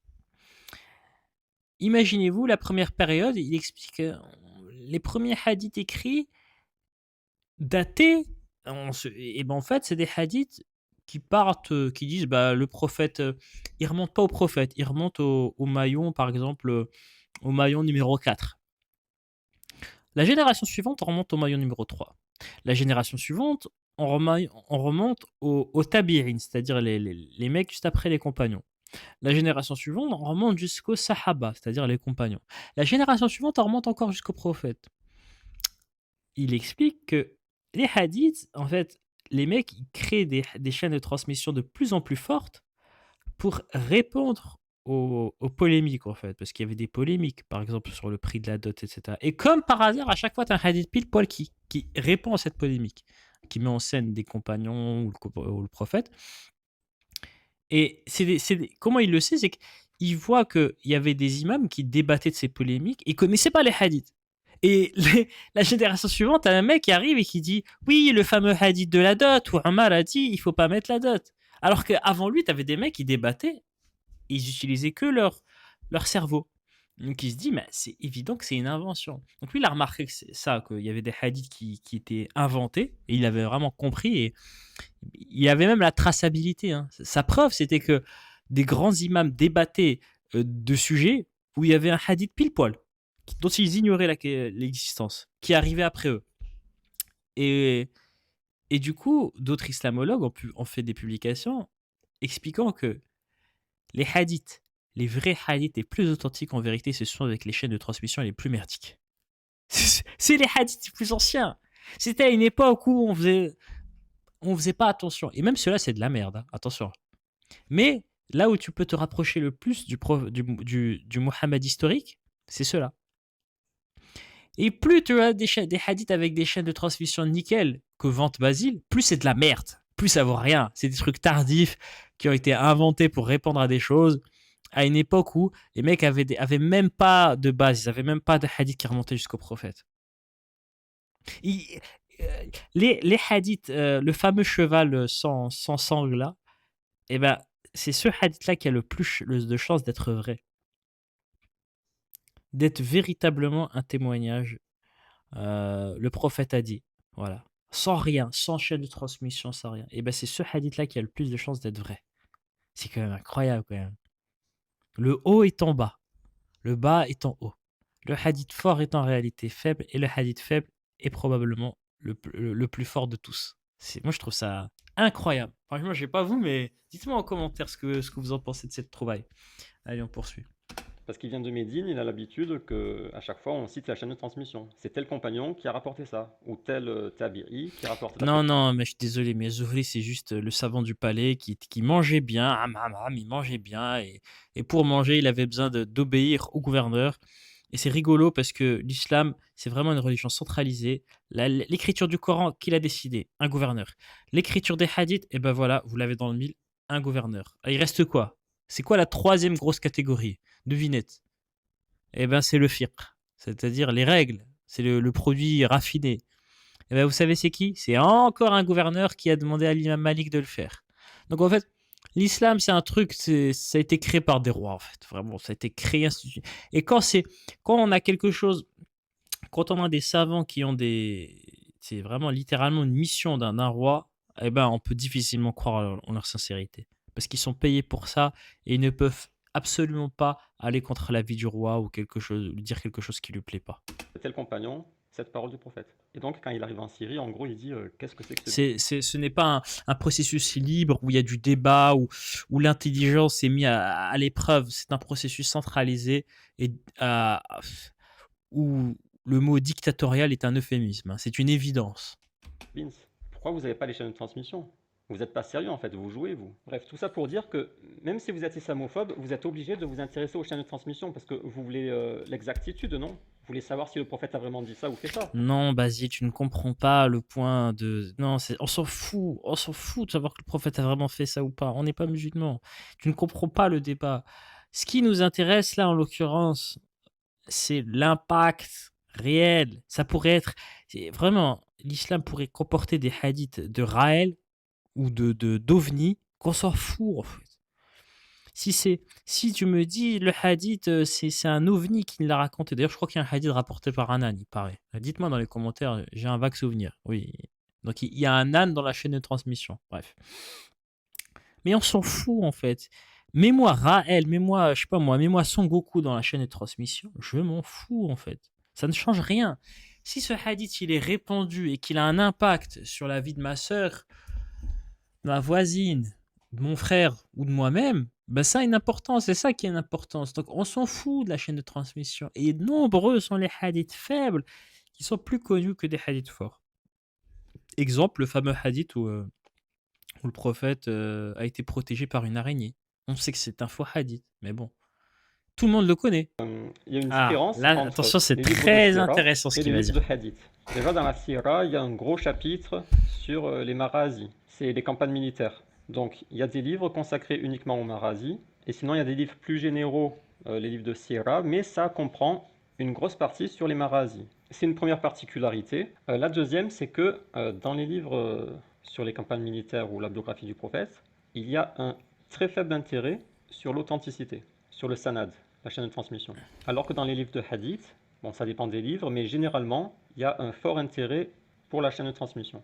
Avec certains livres, carrément, c'est que du sahih, que des chaînes authentiques. C'est-à-dire que quand tu lis un livre de Sira, s'il y a une information qui t'interpelle. Si tu veux exploiter cette information, il faut absolument examiner la chaîne de transmission s'il y en a une. Parce qu'en Je sais pas si vous vous rendez compte, comme quand il dit il y a des livres, c'est que du sahih. C'est-à-dire qu'en islam, c'est-à-dire que tu peux émettre des règles de vie sur des hadiths dits Hassan. Ça veut dire on est même pas sûr que c'est vrai. C'est quand même, moi je trouve ça, en vrai, c'est une folie. Hein. C'est une folie. C'est-à-dire que même pour eux, avec leur chaîne de transmission bizarroïde et tout qui ne valent rien, mais même parmi les moins bons trucs, tu vois, tu te dis, mais c'est Hassan, et on en fait quand même une règle. C'était là, je dis pas, tu fais tes ablutions de telle manière et tout, mais t'es basé sur un truc, même au sein même de ta religion, au niveau intra-religieux, c'est pas sûr. C'est quand même bizarre, hein, je trouve. Hein. Je sais pas vous, mais bon, bien évidemment, le point important là, c'est quoi? C'est qu'il nous explique que la syrah, c'est de la merde, en fait. C'est pas authentique. La syrah, c'est Ibn Ishaq. Ok. Je veux bien, Basile, c'est de la merde. D'ailleurs, t'es le premier à dire que Ibn Ishaq, c'est de la merde, parce que je crois, de mémoire, il a rapporté un hadith. T'avais fait une très bonne vidéo là-dessus, sur le Coran bouffé par la chèvre. Ok. Mais si vous êtes un minimum cohérent, désolé. Mais déjà, c'est exagéré, etc. Et c'est un euphémisme pour dire que c'est de la merde. Je suis désolé, on parle de religion là, on parle de la chose la plus importante de ta vie. Si une personne exagère, ment, invente des choses, eh ben, si t'es quelqu'un de dur, de sûr de toi et tout, qui suit le bien, la vérité, etc., tu le jettes à la poubelle. Tu fais ce que l'autre t'a dit là, Ibn Baz, tu le jettes à la poubelle, tu le détruis. Est-ce que c'est ce qui est fait? Non. Est-ce que la sira du prophète est répétée, traduite dans toutes les langues, enseignée à la mosquée dès le plus jeune âge et même à un âge avancé? Oui. Donc, en fait, vous n'êtes pas cohérent. La critique que tu es en train de faire contre Ali Baba et contre les apostats en général en disant mais ils ne comprennent pas la sira, en vérité c'est de la merde, c'est des épopées quoi, c'est comme les trucs grecs quoi, c'est pas si vous voulez vous attaquer à l'islam, c'est dans les hadiths, c'est pas dans la sira. Mais c'est vous, enfin vous, pas toi parce que t'es pas musulman, mais c'est vous qui écrivez la sira. Et la sira, elle a un impact sur la psychologie. 99% des musulmans, ils pensent que la sira c'est vrai. Bon, t'es en train d'expliquer que c'est de la merde, mais bon. La vérité, c'est quoi? C'est que la sira, en vérité, c'est parmi les premiers hadiths, Ibn Ishaq. Alors, en fait, il y a tellement rien que de toute façon, toutes les siras, elles sont basées sur lui, en fait. Si tu lui jettes à la poubelle, bah, t'as plus grand chose, en fait, sur ton prophète. Donc, en fait, ils sont obligés. Ils sont obligés, en fait. Ils sont obligés de le prendre. Et Ibn Ishaq, il est aussi dans les hadiths, attention. Donc, soyez cohérents. Suis Ibn Baz, voilà. Et prends tous les livres de Syrah, hein. Prenez tous les livres de Syrah et mettez des grenades dedans, hein, au hasard. Vas-y. Voilà, brûlez-les. Bah, c'est de la merde, c'est vous qui dites que c'est de la merde. Bah, brûlez-les alors, ça sert à quoi? Gardez que les hadiths. Ouais, mais non, bah, vous faites quoi en fait? Ça veut dire que vous admettez que vous faites du prophète de la fiction. Et vous pensez que ça va nous convaincre de revenir à l'islam ou quoi que ce soit? Vous êtes en train de nous expliquer qu'en fait la Shira c'est en partie de la fiction, et c'est ces mêmes gens qu'on doit croire pour les hadiths. Sachant qu'on retrouve les mêmes dans les deux. Pourquoi Ibn Ishaq vous le jetez pas à la poubelle dans le hadith? Parce que vous avez pas le choix en fait. Parce que sinon vous vous retrouvez avec rien en fait. Allez, jette la Shira à la poubelle. Jette Ibn Ishaq à la poubelle. Jette tout dès qu'il y a une variante à la poubelle. Et ça c'est selon vos règles à vous. Hein. C'est pas moi qui impose les règles là. C'est vous qui m'expliquez que les règles c'est comme ça, fonctionnent comme ça. Faites ça et à la fin vous retrouvez, il n'y a plus d'islam. Il n'y a plus rien. Il n'y a plus rien, j'abuse, mais en tout cas il n'y aura plus grand chose. Tu sais plus comment faire tes ablutions, tu sais plus comment faire le pèlerinage. Là, on parle pas de trucs bizarroïdes, de couper la tête, des cheveux ou je sais pas quoi. Hein. On parle de la pratique quotidienne. Ça y est, vous êtes perdus. Là, on commence à comprendre un peu ce que j'ai déclaré dans mon témoignage, ce que j'ai découvert. Là, c'est intéressant parce que ça me permet en fait de recouper plein de choses. Ce que j'ai découvert, ce qui m'a fait apostaser, c'est que je me suis rendu compte qu'en fait, tout ça, c'était une construction, en fait. C'était une construction d'hommes tardifs et qui ont fait ce qu'ils pouvaient à l'époque. Certains étaient honnêtes, d'autres ne l'étaient pas.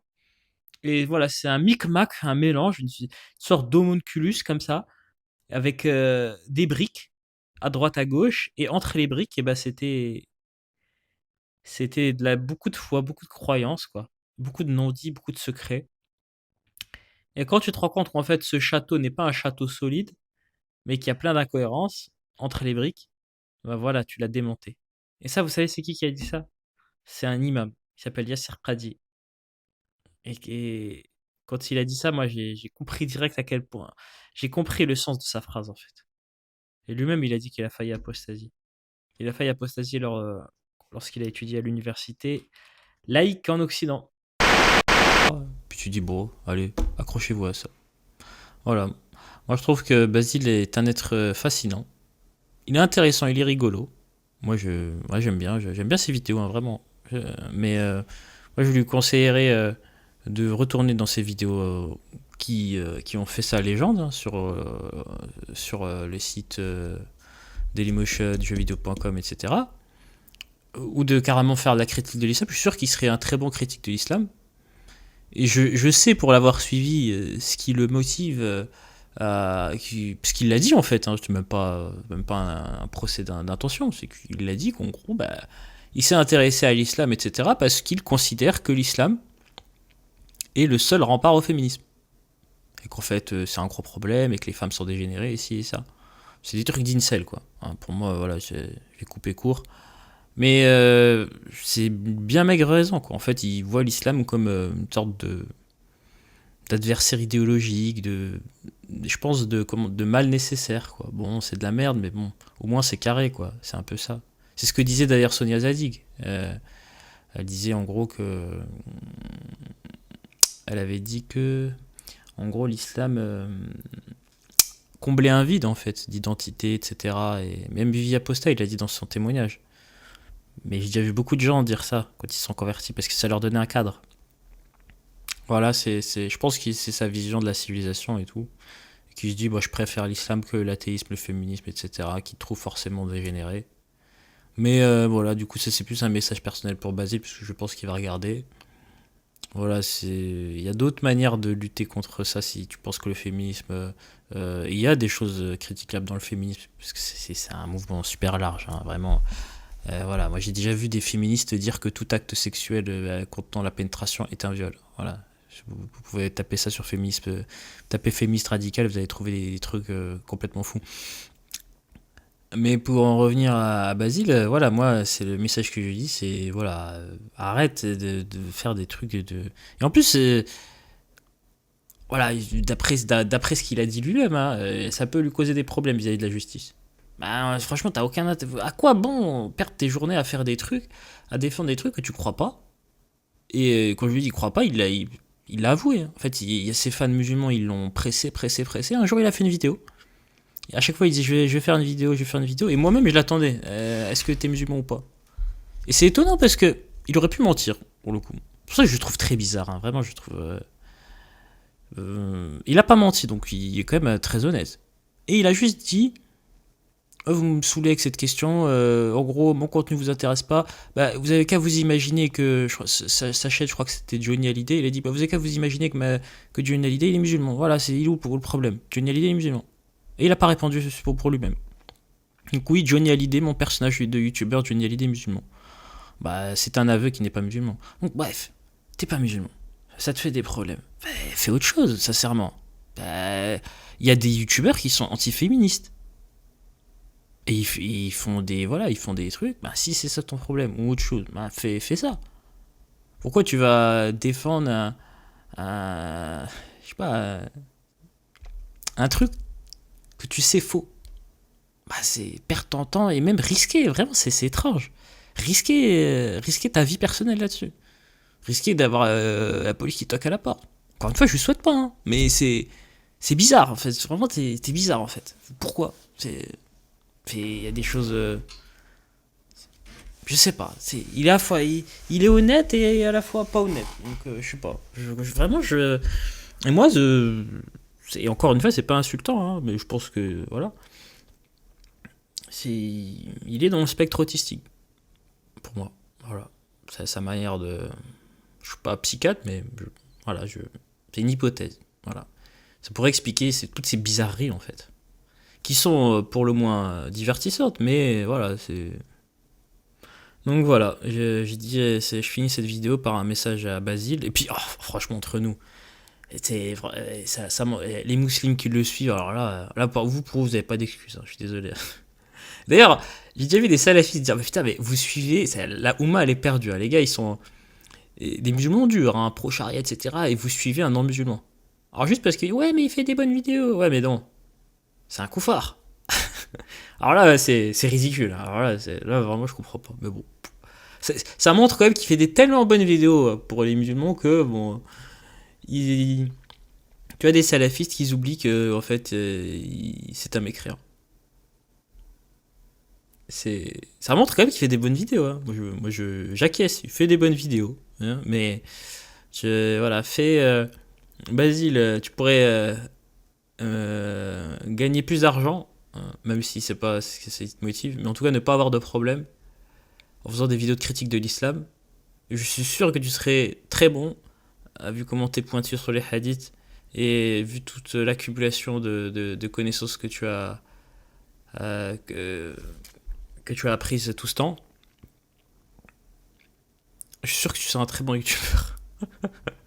Voilà, c'est ce que je conseille à Basile. Parce que voilà, il n'y a pas de débat, quoi. Il n'y a même pas de débat parce qu'il est d'accord avec moi, de toute façon. Je vais dire, il est d'accord que l'islam c'est faux, etc. Mais à la rigueur, voilà, pourquoi aller dans les choses indirectes? Je comprends pas. Vraiment, dites-moi dans les commentaires, pourquoi aller tirer la jambe d'une religion en disant, bon, c'est de la merde, mais voilà, c'est un substitut pour bloquer le féminisme et tout ce que j'aime pas. C'est que, je sais pas, ça veut dire ça frôle un peu avec la théorie du grand remplacement, ou je sais pas. Je pense qu'il nous l'expliquera jamais, hein, à vrai dire, mais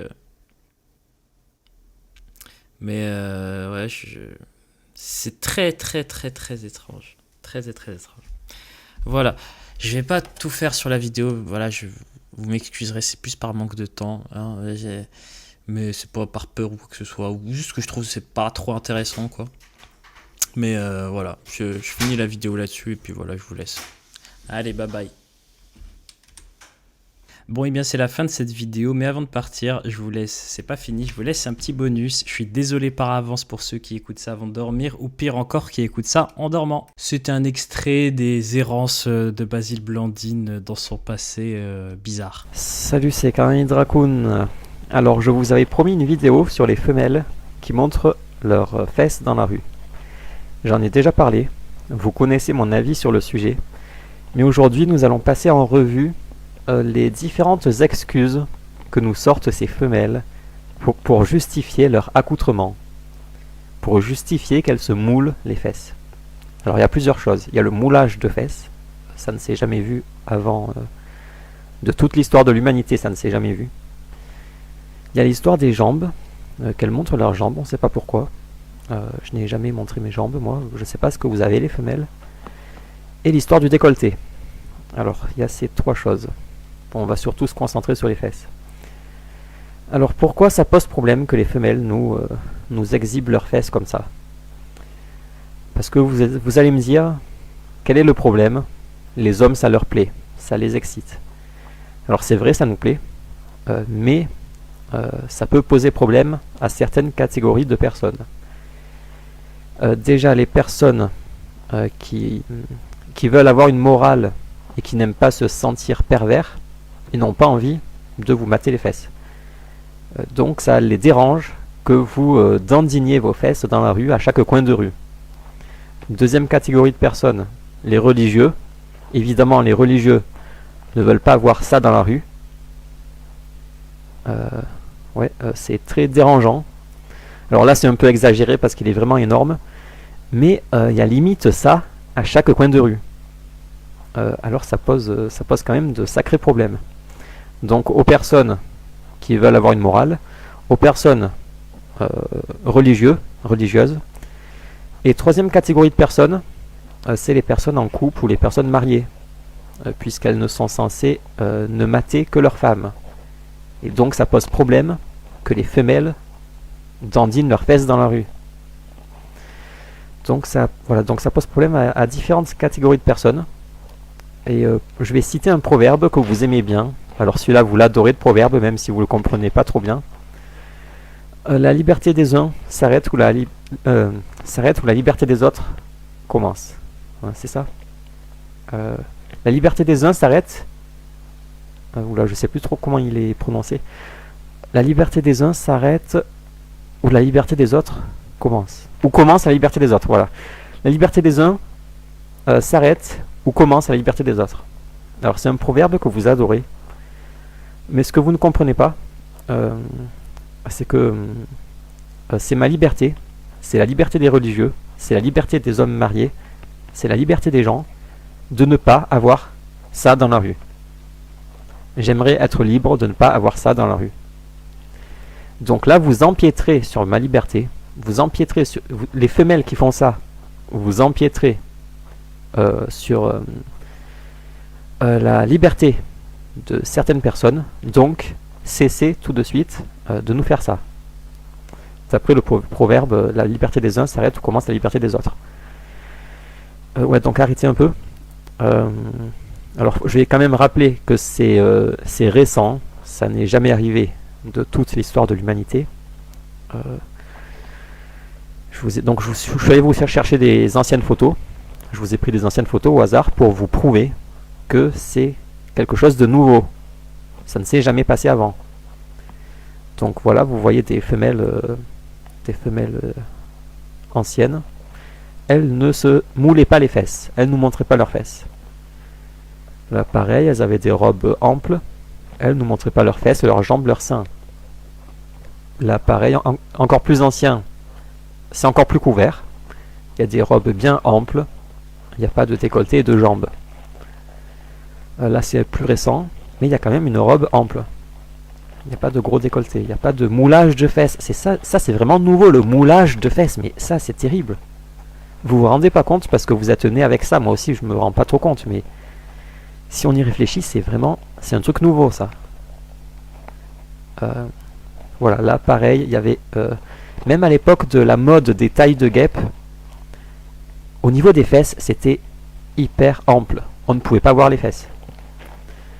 Là, pareil, donc là, je vous présente vos arrière-grand-mères. Aucune de vos arrière-grand-mères ne se moulait les fesses. Et donc voilà, aujourd'hui, nous avons aujourd'hui des gros décolletés, des moulages de fesses. Alors vous n'avez pas honte, les filles, de nous montrer ça. N'avez-vous pas honte? Moulage de fesses, on n'a jamais vu ça. Et voilà, donc tenue de prostituée. Alors parce que je précise que je parle des tenues. Parce qu'on m'accuse de traiter les femelles de bip, de prostituées. Je ne traite pas les femelles de prostituées. C'est leur tenue et leur comportement. Là, c'est une tenue de prostituée. 100% prostituée. Collant, mini-short, moulant, bottes, blouson en cuir, décolleté, rouge à lèvres. 100% tenue de prostituée. Après, évidemment, ça ne veut pas dire que cette femelle est une prostituée. Elle est peut-être coiffeuse ou caissière. Je ne pense pas qu'elle soit prostituée, mais elle a une tenue de prostituée. Et pour me défendre, je prends à témoin vos arrière-grand-mères, toutes vos arrière-grand-mères.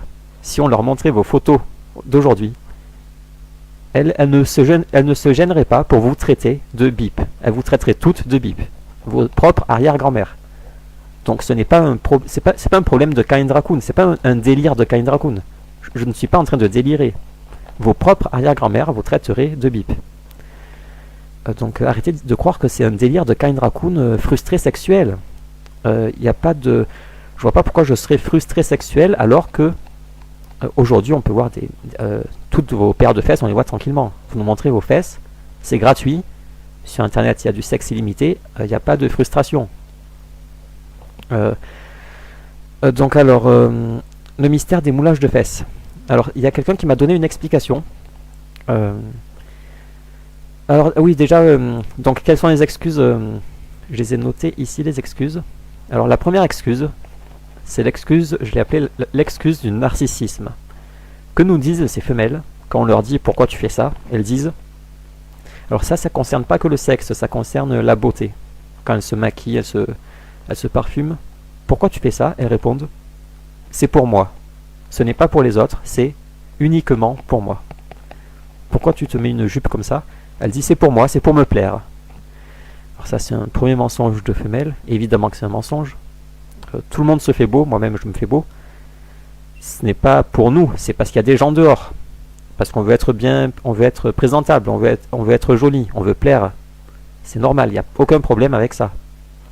Donc on se fait beau, c'est parce qu'il y a des gens. S'il n'y avait personne, on ne s'entretiendrait pas. Et nous savons tous à quoi ressemble une femelle qui ne sort pas de chez elle, qui reste en pyjama. Nous savons tous à quoi ressemble une femelle, une campagnarde qui reste dans sa campagne. Elle ne se maquille pas, elle ne se parfume pas, donc arrêtez de dire que c'est pour vous. C'est pour vous, d'accord, parce que vous voulez plaire, vous voulez vous sentir belle, mais vis-à-vis des gens, parce qu'il y a des gens dehors. Si vous étiez seul sur la planète, jamais vous ne feriez ça. Donc cette première excuse, elle est un peu ridicule, mais il faudrait arrêter avec cette excuse. Et ça vous montre déjà l'hypocrisie des femelles. Vous demandez à un homme, il va vous dire, ouais, parce qu'il y a des gens dehors, je vais être beau. Mais la femelle, non. Pour pas qu'on lui reproche de vouloir être sexy, elle va dire, c'est pour moi. Alors il y a quelqu'un qui m'a sorti une théorie qui tient la route, selon laquelle les femelles feraient ça, elles s'habilleraient sexy, nous montreraient leurs fesses. Ce serait par rapport à l'évolution, par rapport à la survie, que une femme avec des grosses hanches, c'est signe de fécondité, donc ça attire les mâles, et c'est pour ça que les femelles veulent mettre inconsciemment leur arrière-train en valeur pour attirer les mâles, pour se faire féconder. Alors cette théorie, je pense que ouais, elle tient la route, pourquoi pas. Mais maintenant que vous êtes au courant, les femelles, que les fesses, vous nous les montrez pour vous faire féconder, ben maintenant que vous êtes au courant, cessez. Vous pouvez arrêter. Ou alors assumez. Assumez que vous voulez vous faire féconder, et là, il n'y a aucun problème, on arrive tout de suite. Si vous voulez vous faire féconder, il n'y a aucun problème, on arrive. Sinon, cachez un peu mieux. Alors, une autre preuve, je vais vous donner une preuve que les femelles ne font pas ça parce qu'il y en a qui jouent la carte de la naïveté. Elles disent, je ne suis pas au courant, je fais pas exprès, juste je m'habille comme ça au hasard. Je ne fais pas exprès, c'est pas ma faute si on voit mes fesses. Alors moi déjà, personne n'a jamais vu mes fesses, je ne me suis jamais moulé les fesses, je ne sais pas pourquoi les femelles vous voulez vous mouler les fesses. Ça ne m'est jamais arrivé, de toute ma vie je ne me suis jamais moulé les fesses. Et je me souviens quand j'étais petit, on me rentrait le t-shirt dans le pantalon, parce qu'à l'époque c'était pour bien être présenté, pour être présentable on se rentrait le t-shirt, et moi automatiquement je le sortais. J'avais 6 ans, je le sortais pour qu'il cache les fesses. À 6 ans, j'avais déjà un minimum de pudeur naturelle. Alors que je suis un garçon. Mes fesses, il n'y a aucun problème à ce que je montre mes fesses. Et les filles, les femelles, qui ont des circonstances aggravantes, puisque vous savez très bien que c'est une zone qui excite les mâles, vous savez bien que vous allez exciter tout le monde, vous savez bien que tout le monde vous mate, vous le savez pertinemment, vous avez des circonstances aggravantes. Et malgré ça, vous moulez les fesses et vous ne faites pas tomber le haut par-dessus, alors que moi-même, je ne me moule pas et je fais tomber le haut. Donc là, il y a un sérieux problème dans vos têtes, les femelles. Sérieux problème.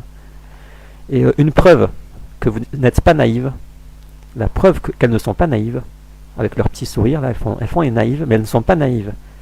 La preuve, c'est que fait une femelle lorsqu'elle essaie un pantalon? Imaginez une femelle au magasin d'habits. Elle essaye un jean. Maintenant, elle arrive devant le miroir. Quel est son premier réflexe? Alors, vous avez tous en tête ce réflexe. Que fait la femelle devant le miroir? Son premier réflexe, c'est ça. Le premier réflexe de la femelle, c'est se mater les fesses pour voir si elles sont bien sexy. Là, dans sa tête, elle se dit, est-ce que ce jean me fait un beau derrière qui va bien attirer les mâles? Est-ce qu'il me fait pas les fesses plates? Ça, c'est le premier réflexe. Chaque femelle, instinctivement, elle fait ça devant le miroir. Elle vérifie si le pantalon lui fait un assez beau derrière qui va bien attirer les mâles. Donc ça, c'est une preuve qu'elles ont l'intention que leur derrière soit observé, maté par les mâles.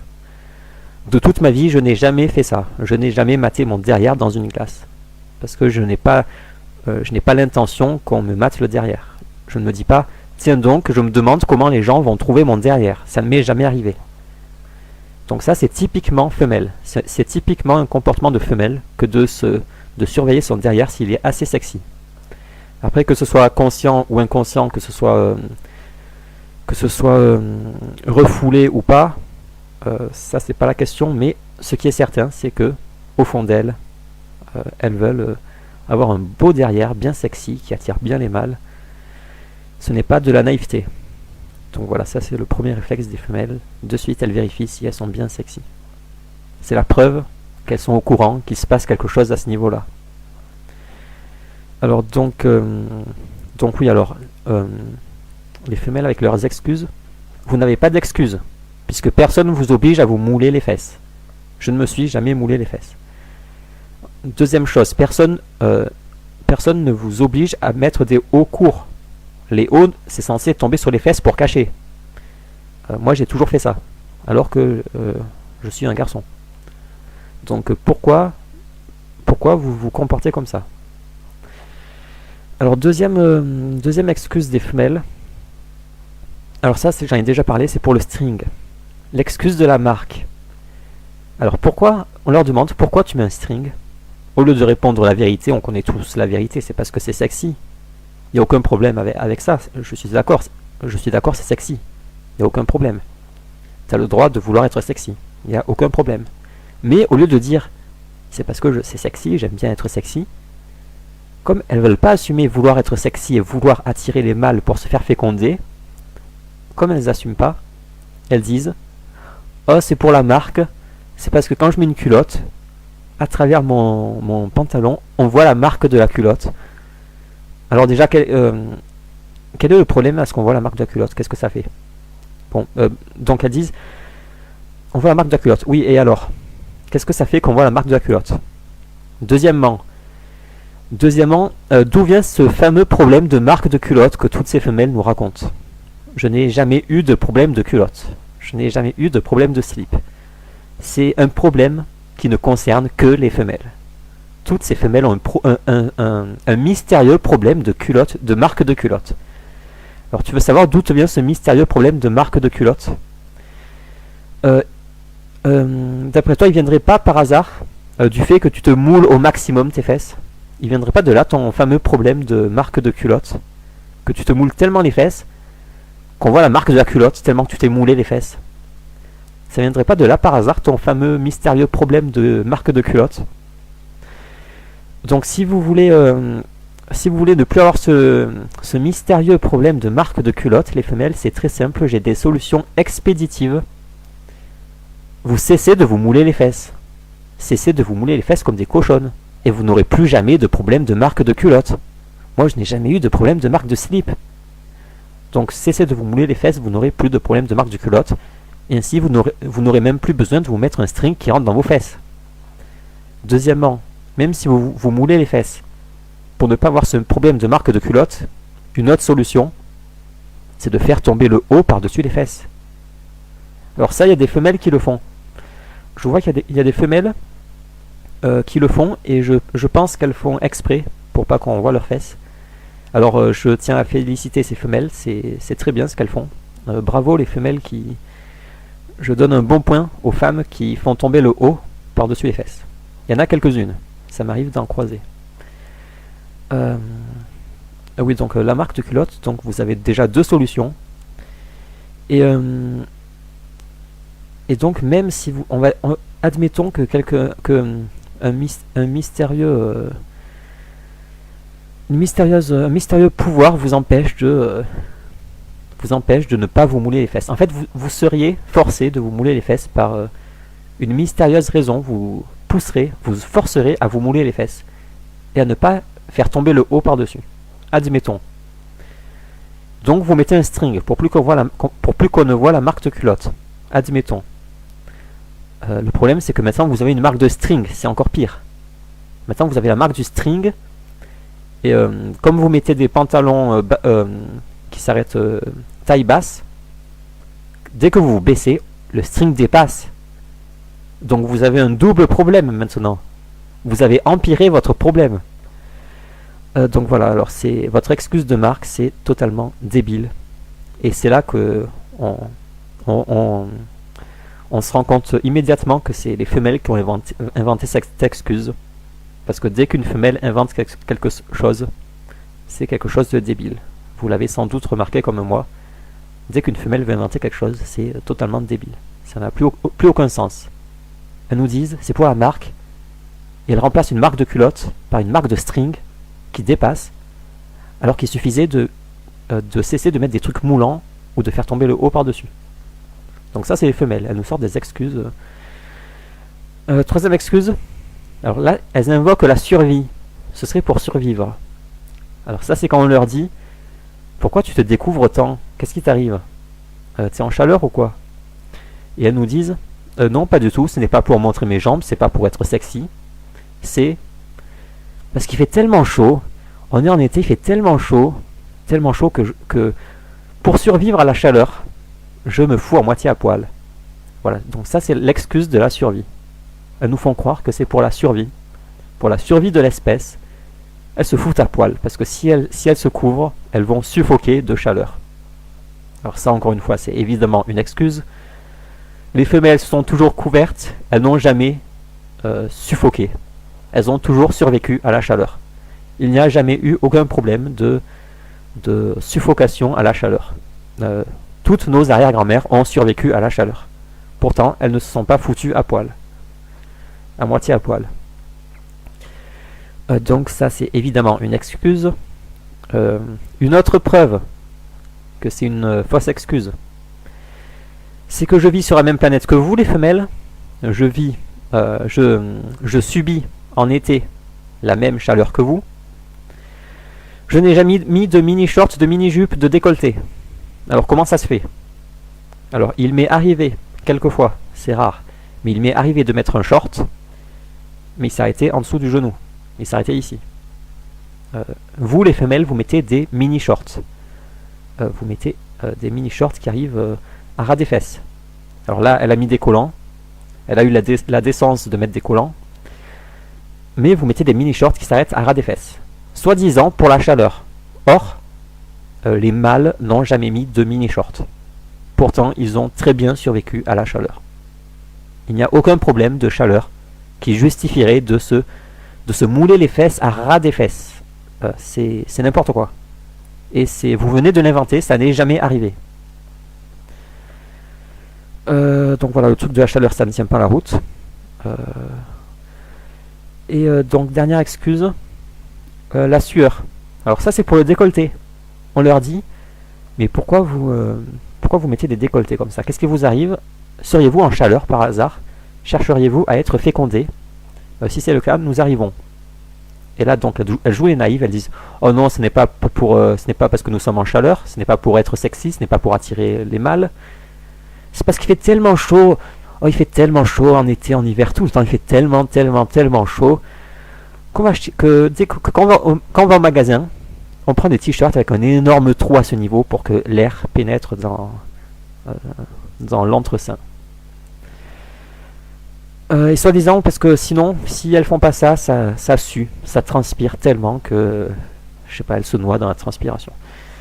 Alors ça, c'est les excuses des femelles. Alors premièrement, je n'ai jamais acheté de haut avec un énorme trou à ce niveau. J'ai toujours survécu à la chaleur. Ça ne m'a jamais traversé l'esprit, lorsque j'achète un t-shirt, de me dire je vais en prendre un avec un énorme trou à ce niveau. Et vous, les femelles, vous achetez toutes des sciemment, vous le faites exprès, c'est pas par hasard, hein, vous le faites exprès, des t-shirts avec un énorme trou à ce niveau.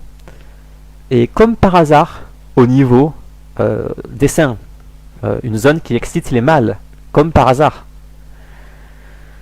Alors il y a l'excuse de la transpiration, comme quoi ça transpire tellement là-dedans que il faut laisser rentrer l'air, donc il faut acheter des vêtements troués de partout. Ok, admettons ça transpire beaucoup, admettons vous avez de tellement gros seins, ils sont tellement énormes vos seins que ça transpire. Admettons, alors j'ai une solution. Alors déjà, vous pouvez mettre de l'antitranspirant, vous mettez de l'antitranspirant, ça transpirera moins, Pierre d'Alain ou n'importe quoi. Deuxièmement, si ça transpire, il n'y a aucun problème, le soir quand vous arrivez chez vous, c'est simple, vous faites comme tout le monde, vous vous lavez les seins pour enlever la transpiration, et vous vous changez. Tout le monde fait ça. Tout le monde a toujours fait ça. Les gens, quand ils rentrent chez eux plein de transpiration, ils se changent et ils se lavent. Pourquoi avez-vous besoin de ce trou? Voilà. Et le coup des débardeurs, c'est pareil. Je n'ai jamais mis de ma vie un seul débardeur. Donc pourquoi mettez-vous des débardeurs? Est-ce pour la chaleur? Non, ce n'est pas pour la chaleur. C'est pour être sexy. Donc le problème, c'est pas vouloir être sexy. Vous avez le droit de vouloir être sexy. Le problème, c'est que vous n'assumez pas. Vous n'assumez pas, vous faites croire qu'il y a un danger de suffocation, danger de noyade dans la transpiration. Quoi d'autre? Danger de marque de culotte, attention, danger, marque de culotte. Et que c'est seulement pour vous. Donc en fait, vous êtes une grosse narcissique. Elles veulent nous faire croire qu'elles se font belles, c'est pas parce qu'il y a des gens dehors. Ce serait naturel de vouloir se faire beau parce qu'il y a des gens dehors. C'est la moindre des choses. Mais elles n'assument pas, elles disent c'est pour moi. En fait, elles disent qu'elles sont des grosses narcissiques qui se font belles juste pour elles, pour se contempler dans le miroir. Donc voilà, alors les femelles, vous êtes totalement ridicules. Déjà avec vos gros derrière dans la rue, c'est totalement ridicule. C'est dégueulasse. Arrêtez avec vos excuses, arrêtez avec votre hypocrisie. Soit vous vous assumez, soit vous vous couvrez. Alors moi je vous conseille de vous couvrir parce que nous montrer vos fesses, je trouve ça assez dégradant pour vous. Quand je vois ça, je me dis oh là la fille, que veux-tu? Qu'est-ce qui se passe? Pourquoi fais-tu ça? Ne trouves pas-tu ça dégueulasse que tout le monde mate ton derrière? Parce que même ceux qui matent sans vouloir, sans intention sexuelle, mais ils matent quand même. Tout le monde mate vos fesses, que ce soit sexuellement ou pas. Vous savez pertinemment que tout le monde mate vos fesses. Dans la rue, quand on est dans la rue, les femelles se dandinent. On ne voit que ça.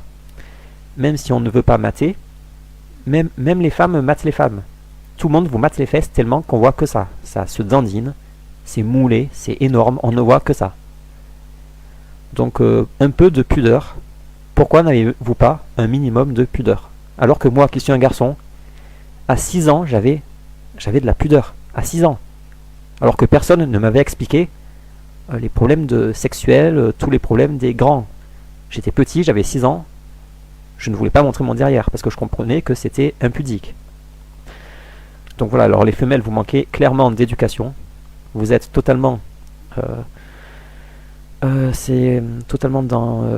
manipulé par la société, évidemment, puisque nous savons très bien que vous suivez comme des moutonnes la société. Nous savons très bien que si vous étiez né il y a 100 ans, jamais vous ne vous seriez moulé les fesses comme ça. Donc vous êtes victime, si on veut. Ouais, je suis d'accord, ouais, sans victime, si vous voulez. Ouais, donc, mais alors faites un effort maintenant que je vous ai mis au courant. Faites un effort et couvrez-vous mieux. Arrêtez de suivre le troupeau. Cessez de suivre le troupeau. Cessez de vous mouler les fesses. C'est n'importe quoi. Ça ne s'est jamais vu. De toute l'histoire de l'humanité, on n'a jamais vu ça. Vous venez d'inventer ce délire de moulage de fesses. Donc après, tous les mecs vous matent. On vous mate tous. Il y en a, ils s'excitent sur vous. Ça, vous le savez pertinemment. Vous le savez. Vous pouvez pas faire semblant de ne pas savoir. Vous êtes filmé aussi, ça vous le savez. Vous savez que des gens vous filment. Donc voilà. Donc essayez de faire un effort pour changer. Donc voilà, alors je pense que j'ai terminé ma vidéo. 26 minutes, ok, 27. Ouais, donc, ouais, les femelles, vraiment désespérant. Alors, quand je critique les tenues des femelles, on me dit, de suite, on me parle de la burqa. On me dit, tu veux la burqa, c'est ça? Non, je veux pas la burqa. Je n'ai jamais parlé de burqa. Pourquoi vous me parlez de burqa? Ça, ce n'est pas de la burqa. Ça, ce n'est pas de la burqa. Ça, ce n'est pas de la burqa. Ça, ce n'est pas de la burqa. Ça, ce n'est pas de la burqa. Ça, ce n'est pas de la burqa. Pourquoi me parlez-vous de burqa? Il y a quand même de la marge entre le mini short décolleté string et la burqa. Il y a quand même une sacrée marge. Arrêtez de faire croire qu'il n'y a aucune marge et qu'on passe de la tenue de prostituée à la burqa. Je suis désolé, mais il y a une énorme marge. Donc pourquoi à chaque fois vous me parlez de la burqa? Donc les femelles, prenez exemple sur vos arrière-grand-mères. Elles se moulaient pas les fesses. Nos arrière-grand-mères ne se moulaient pas les fesses. Imaginez votre grand-mère en train de se mouler les fesses comme ça, mais c'est dégueulasse. Donc voilà, alors je pense que j'ai terminé. Ouais. Donc les femelles, vous avez entendu mon message, donc faites un effort. Alors je dis ça aussi pour vous protéger vous des pervers, évidemment. C'est pas juste pour mon plaisir à moi. Moi je m'en fous, mais moi je vous mate, y a pas de problème. On adore ça nous les mecs. C'est pas juste pour moi, c'est pour vous. Pour votre dignité. J'essaie de vous défendre parce que vous n'êtes pas capable de vous défendre toute seule. Vous êtes tellement débile que pour vous défendre, vous avez inventé le féminisme là, le féminisme qui n'est pas du féminisme, ça on le sait. J'en parlerai une autre fois. Tellement que vous êtes débile, vous avez inventé le féminisme parce qu'en fait une femelle qui invente un mouvement, elle est tellement bête qu'elle comprend pas ce que c'est ce mouvement et elle se dit je suis une femme donc je vais l'appeler féminisme. Ça c'est les femelles, mais elles sont vraiment bêtes les femelles. Et donc elles sont pas capables de se défendre et elles pensent que pour se défendre il faut se mouler les fesses, il faut montrer ses jambes, il faut faire des décolletés. Donc voilà, elles croient que pour se défendre c'est ça, se faire mater par tout le monde, se faire filmer, exciter tous les mâles. Donc les femelles, vous avez besoin d'être protégées. Alors donc voilà, c'est pour ça que je vous fais passer mon message. Alors vidéo terminée. Alors après pour les hommes, vous allez me dire je parle que des femmes. Alors les hommes c'est vrai qu'ils sont aussi... ils manquent de pudeur, c'est vrai. Mais c'est moins grave pour les hommes. C'est évidemment moins grave pour les hommes. Ça me pose moins de problèmes, moi, pour les hommes. Parce que les hommes, à la limite je m'en fous les hommes. Mais les femelles, quand même, ça me touche quand même que les femelles manquent de pudeur, c'est quand même plus touchant que les hommes. Les hommes, on sait que c'est des porcs, on sait que les hommes, on s'en fout. Moi, je m'en fous des hommes, en fait. Moi, je me considère féministe. Parce que je défends la femme. Les hommes, à la limite, moi, je m'en fous. Et après, ça pose moins de problèmes que la femme, que les hommes... Il y en a qui se moulent les fesses. Il y a des hommes qui se moulent les fesses. Surtout les Arabes. Il y a beaucoup d'Arabes qui ont les fesses bombées. Et ils se moulent les fesses. Bon, mais ça, c'est pas un gros problème, parce que... Déjà, à part les homosexuels, personne va s'exciter sur leurs fesses. Après, ouais non, ça m'est rarement arrivé qu'un mec dandine ses fesses devant moi dans la rue. Non, il n'y a que les filles qui font ça. Ouais, il n'y a que les femelles. Il n'y a que vous, les femelles, pour exhiber vos fesses et les dandiner devant nous. Ouais. Donc pour les hommes, non. Les hommes... ouais, non, les hommes, ça pose moins de problèmes. Mais évidemment, je suis aussi pour la pudeur des hommes. Moi-même, je suis pudique. Mais pour les femelles, c'est plus problématique. Et là, vous commencez à dégénérer totalement. C'est grave, hein, mais il faut quand même se rendre compte, hein, parce qu'on vit dans cette époque, donc on s'en rend pas compte. On vit dans l'époque de la mini-jupe, du string et des jambes nues et des gros décolletés. On vit à cette époque, donc on trouve ça normal. Mais il faut bien se mettre dans la tête que ce n'est pas normal. C'est une innovation récente. Ça n'est jamais arrivé. On n'a jamais vu ça. C'est vraiment récent, c'est pas normal. Donc voilà, vidéo terminée. Donc au revoir.